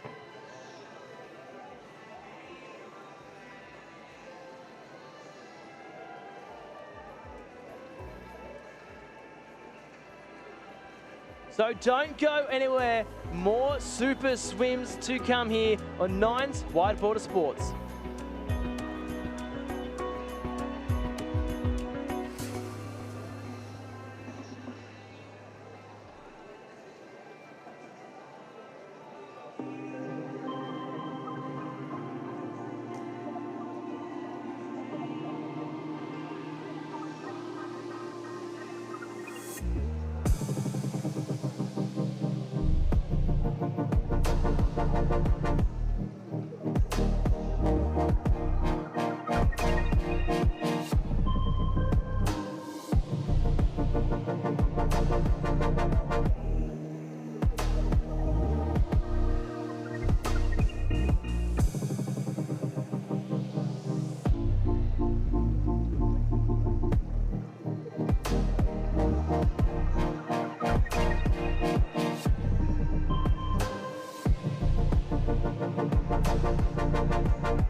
And welcome back to night 3 of the Para Swimming World Series here at the beautiful Gold Coast Aquatic Centre. The lights are out and the medals are ready to be draped around the necks of our A finalists. So let's meet the medalists for event 26, the women's 50-metre freestyle multi-class.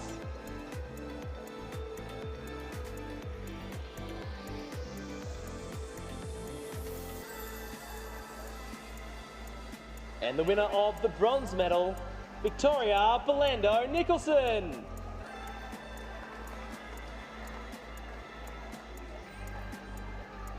And the winner of the silver medal, Emily Beecroft.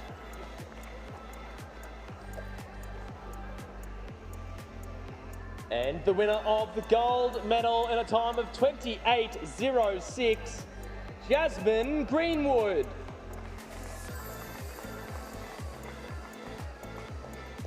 Ladies and gentlemen, they are your medals for the A final of event 26, the women's 50-metre freestyle multi-class.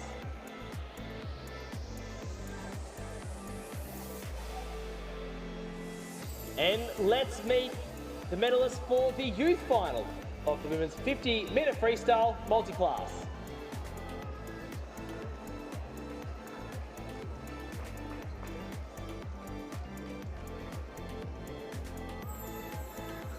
And the winner of the bronze medal, Dorothy Pascoe. And the winner of the silver medal, Mia Hogan.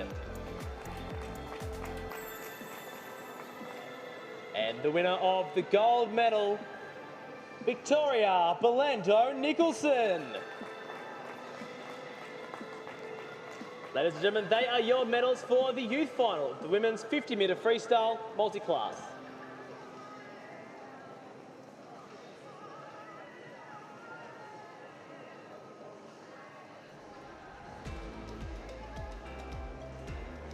Ladies and gentlemen, let's meet the medalists for event 27, the men's 400-metre freestyle multi-class.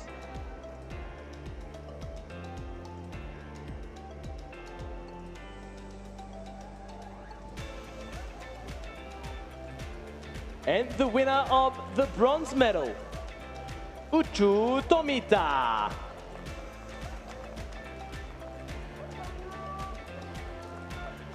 And the winner of the silver medal, Darren Sisman. And the winner of the gold medal in a time of 4:08.42 and a point score of 1005, Nicholas Bennett. And ladies and gentlemen, they are your medalists for the A final of event 27, the men's 400-metre freestyle multi-class.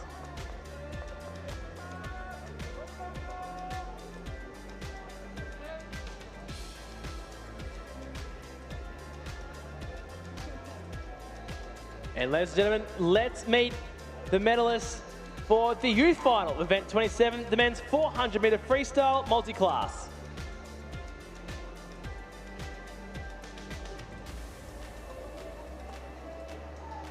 And the winner of the gold medal, Bo Matthews.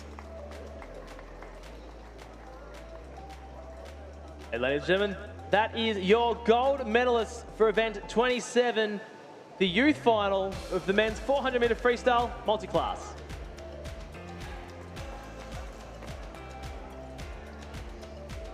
And now, ladies and gentlemen, let's meet the medal winners of the A final of event 28, the women's 400-metre freestyle multi-class.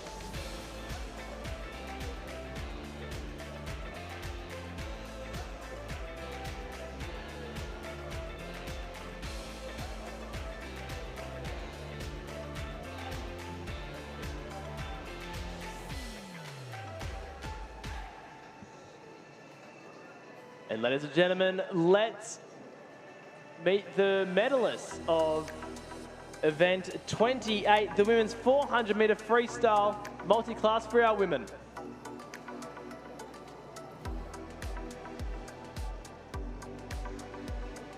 And the winner of the bronze medal, Chloe Osborne.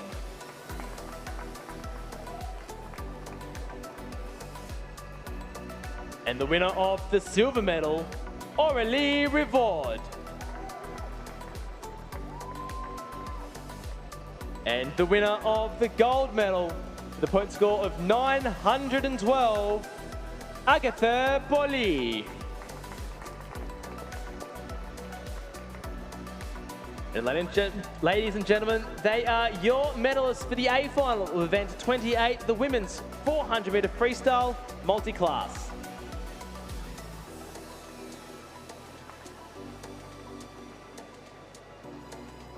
And now let's meet the medalists for the youth final of event 28, the women's 400-meter freestyle multi-class.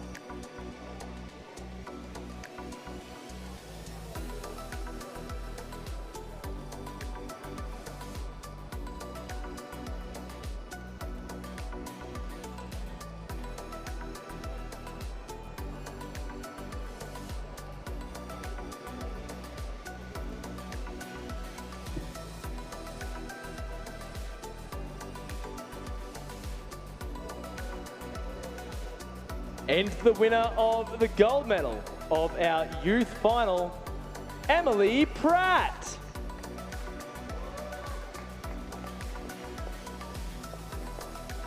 And that is your gold medals for the youth final of event 28, the women's 400-meter freestyle multi-class.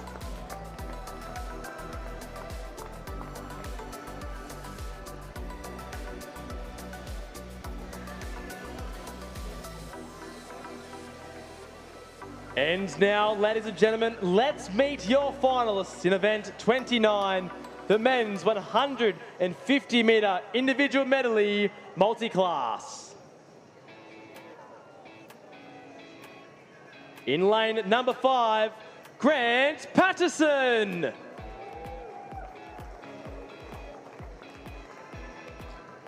And in lane number 3, Ahmed Kelly. And in lane number 4, Andreas Ernofer.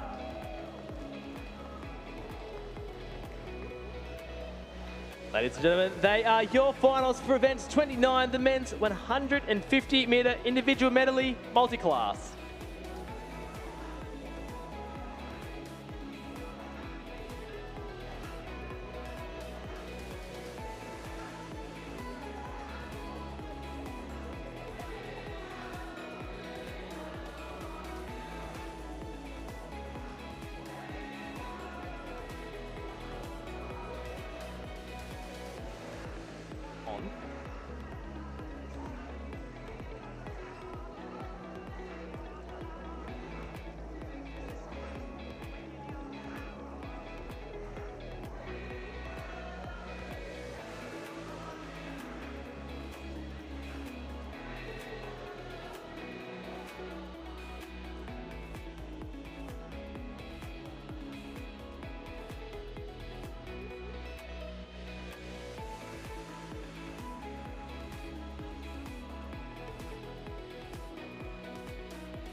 And we're off and racing in event 29, the men's 150-meter individual medley multi-class.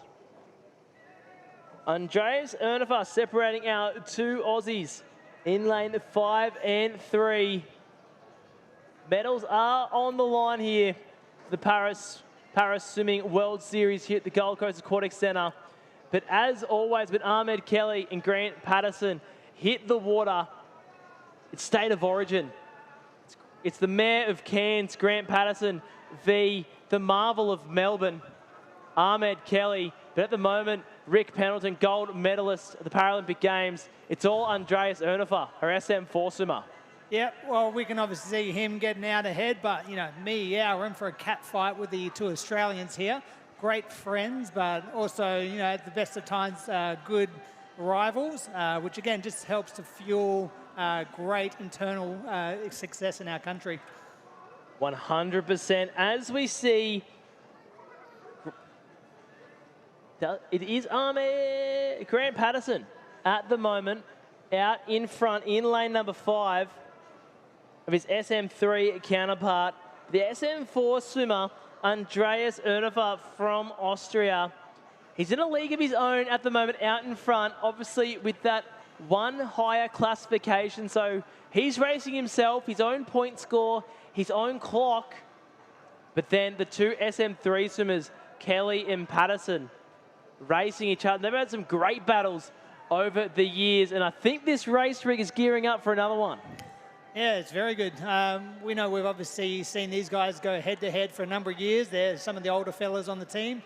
You know, Grant's got out to a great lead in the backstroke, but Ahmed, being a pretty strong breaststroke, is starting to climb back now. So they're going to be in for a pretty tight finish between the boys again. And the gap is closing. Kelly closing the gap on Patterson.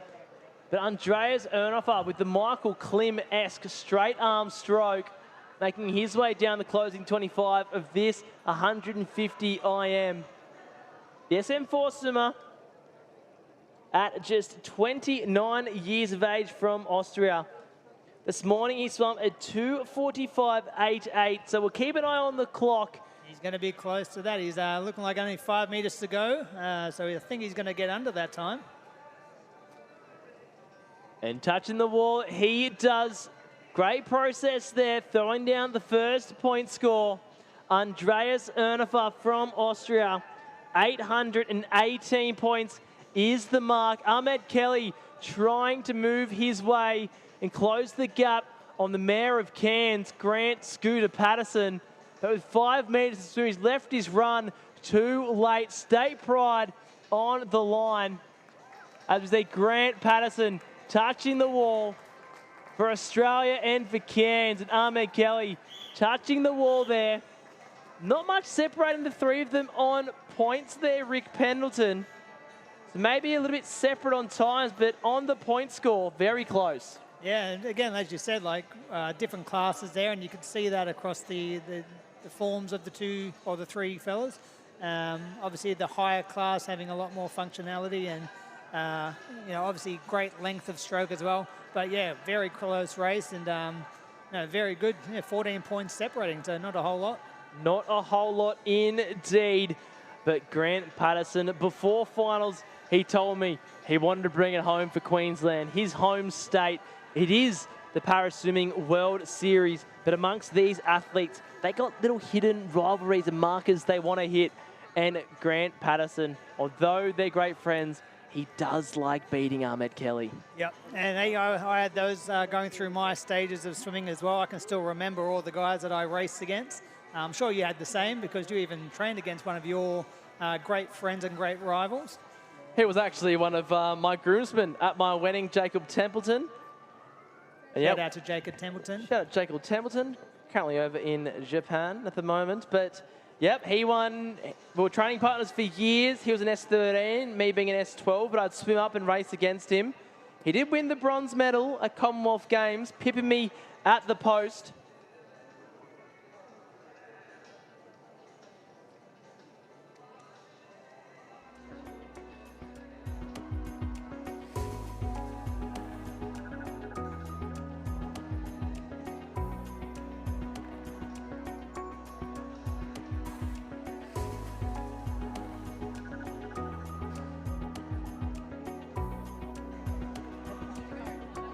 Now let's get into it. To round out night 3, let's welcome to pool deck the finalists for event 31, the mixed 4x100 meter freestyle relay multi-class. And joining me in commentary now, Rick Pendleton has left the commentary booth. But I'll say we've gotten an upgrade. We've got head coach of the Australian Paralympic swim team, Mel Tantrum, who was instrumental in putting these squads together for Australia. 4 Australian teams in here. Australia C in 3, Australia A in 4, Australia B in 5, and Australia D in 6. The letters don't match the lanes, messing with my OCD, but Mel Tantrum, I know that you've strategized what athletes are in each relay to make for great finishes in this 4x1. Are the rumors true? They sure are, and we're just about ready to start here. Okay, we're in the starter's hands.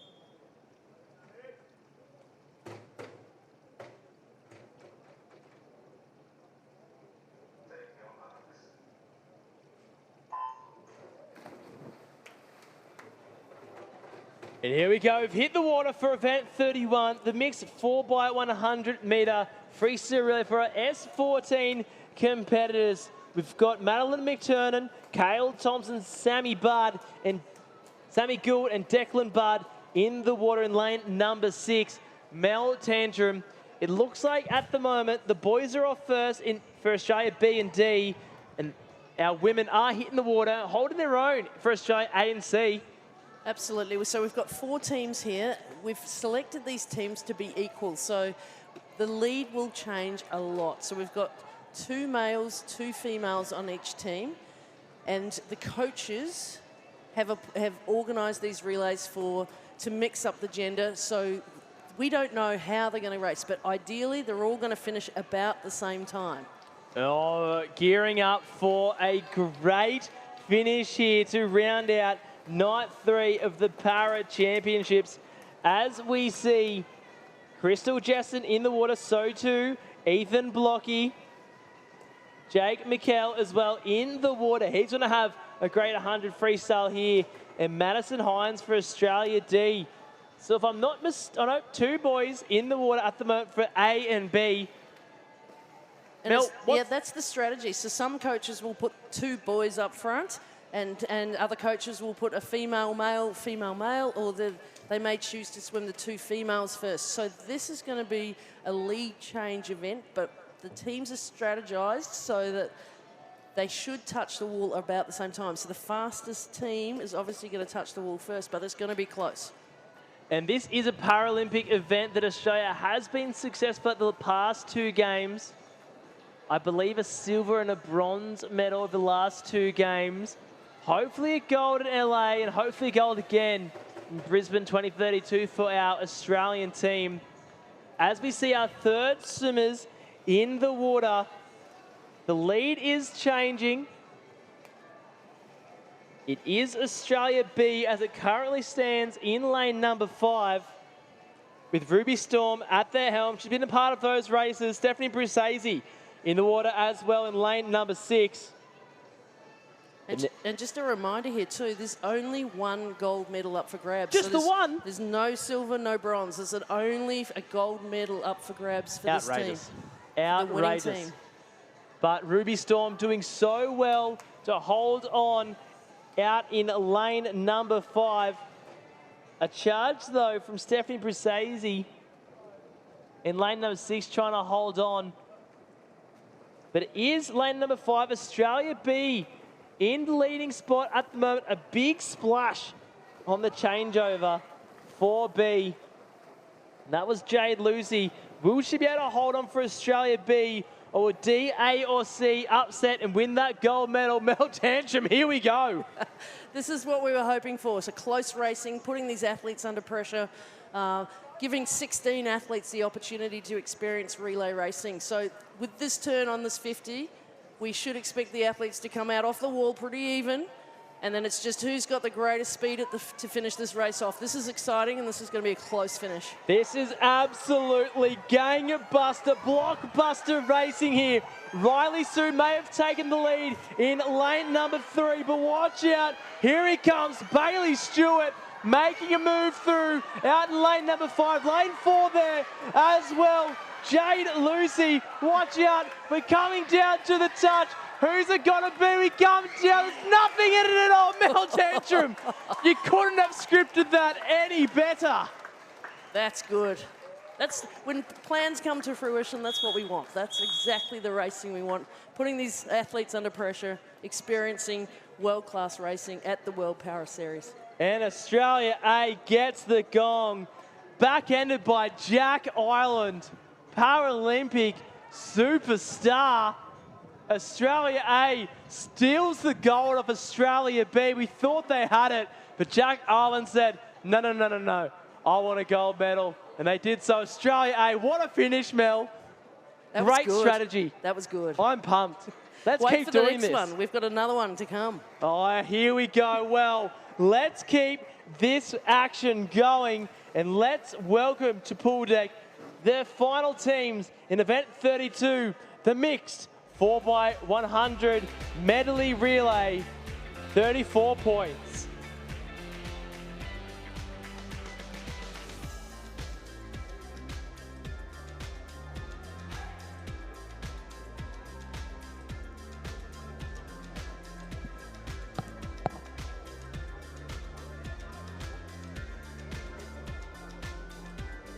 And let's meet the final teams for event 32, the mixed 4x100 medley relay, 34 points. In lane number 5 is India. In lane number 3 is Australia B. And in lane number 4, Australia A.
Take your marks.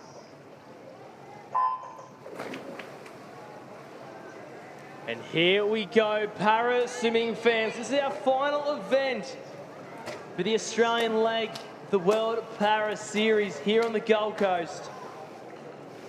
Gemma Selick in the water for Australia B. Victoria Belando-Nicholson in lane number 4. And Lynn Gulta for India in lane number 5. The two S9 swimmers in the water, swimming the backstroke leg. Is that strategic, Mel Tantrum? I'm theorising yes. Yes. So this one's a medley relay, so this is harder to select. This is a much harder team to select. because we have to add up the points to 34. So this makes it really complex in terms of strategy. However, our strategy is both the Australian teams should be close. You say should. Yes, on paper. On paper. But it depends on how the athletes put this race together. So Well, our two Australian teams should be close here. Well, it was an absolute blockbuster finish to the S14 relay. And Gemma Selick does have Australia B in the lead at the moment over Victoria Belando Nicholson for Australian lane number 4. Litgula for Indian lane number 5 right there as well, making the changeover. So it is Australia A at these early stages. Riley Moore dives in for Australia A. And Alyssa Gillespie in the water for Australia B. And Swatik Patil for India A now, often swimming in this breaststroke leg as well. And I think Australia A is now pushing that lead forward a bit more. Riley Moore with a great breaststroke leg, Mel. Yeah, so we've got a male breaststroker going in here. So he's going to be a little bit quicker than the female breaststroker. But if you have a look at the next, we switch it again. So we've got two males doing the butterfly. But then in the freestyle, we've got Callum Simpson up against Chloe Osborne. So you would expect that lane 4 Australia A will be in front at that final changeover. However, Callum Simpson, Chloe Osborne, match race there. That'll be interesting. Oh, the Paralympic champion. He loves to race, loves to be the chaser. That's the Paralympic gold medalist. But Riley Moore is grooving and moving for Australia A in lane number 4.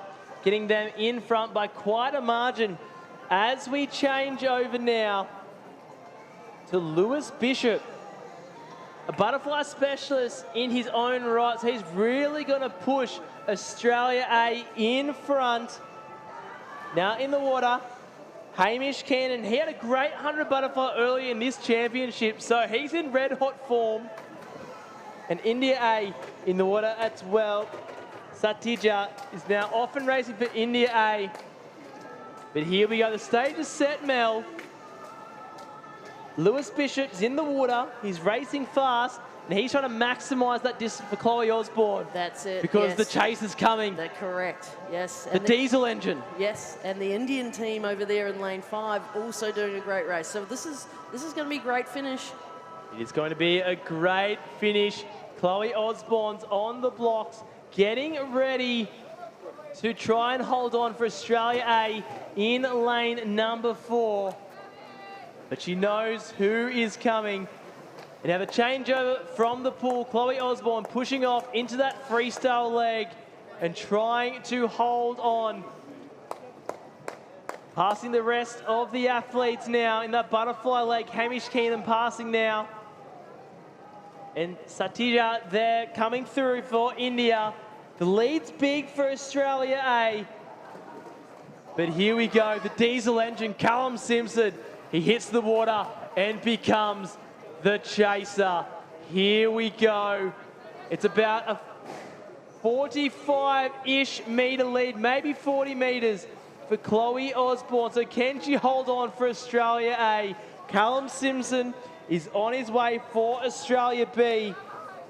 In Jagtap from India. It's had a great competition so far. Chloe Osborne trying to hold on, a big turn for Callum Simpson.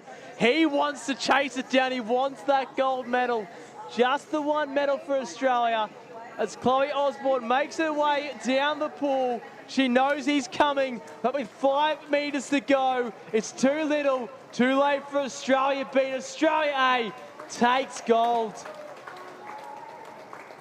And Callum Simpson doing his best to see what kind of time he can throw down for Australia B. As Jagtap for India A now comes through, but Callum Simpson, the Paralympic champion, touches the wall for Australia B. But Australia A doing too much, and Chloe Osborne holding out the diesel engine. Callum Simpson, as Jagtap for India makes their way down in lane number 5.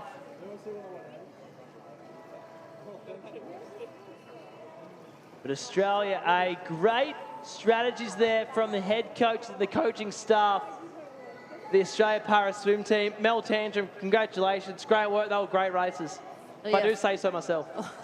Thank you so much, and it's part of our strategy, the relay strategy into LA. So giving all of these athletes an opportunity, and well done, India. That's a fantastic effort too.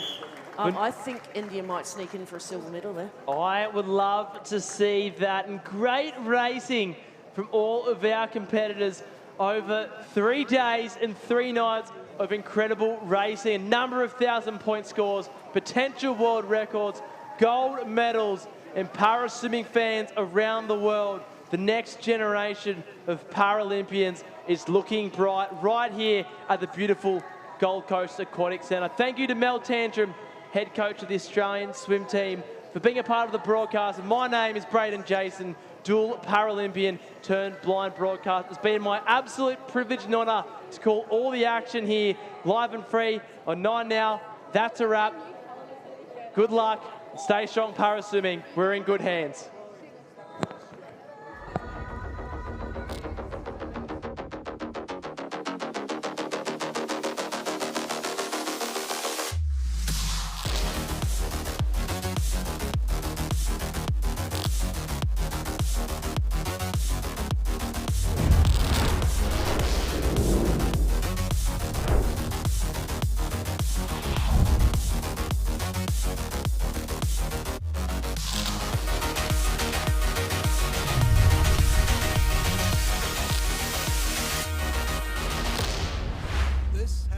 Another presentation from Nine's Wide World of Sports.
And ladies and gentlemen, let's meet your medalists for event 29, the men's 150-metre individual medley.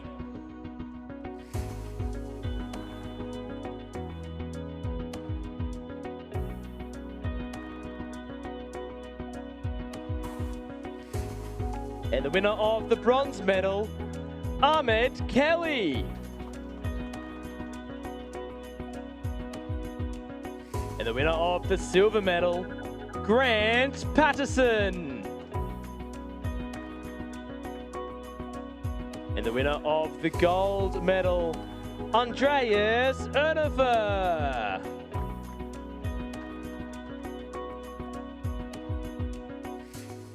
Ladies and gentlemen, they are your medalists for event 29, the men's 150 individual medley.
Ladies and gentlemen, let's welcome to the medal podium the medalists in event 32, the mixed 4x100 medley relay, 34 points.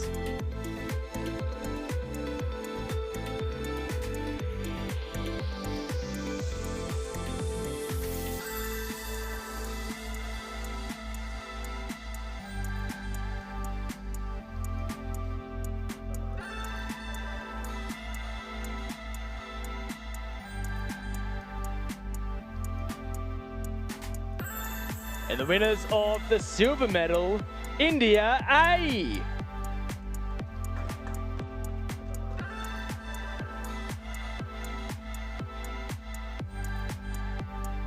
And the winners of the gold medal, Australia A. Team consisting of Victoria Blando Nicholson, Lewis Bishop, Chloe Osborne, and Riley Moore. And ladies and gentlemen, they are your medalists for event 32.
And let's meet the medalists for event 31, the mixed 4x100 S14 freestyle relay. And the winner of the gold medal, Australia A! And the team consists of Kale Thompson, Ethan Blocky, Montana Atkinson, and anchored by Jack Ireland.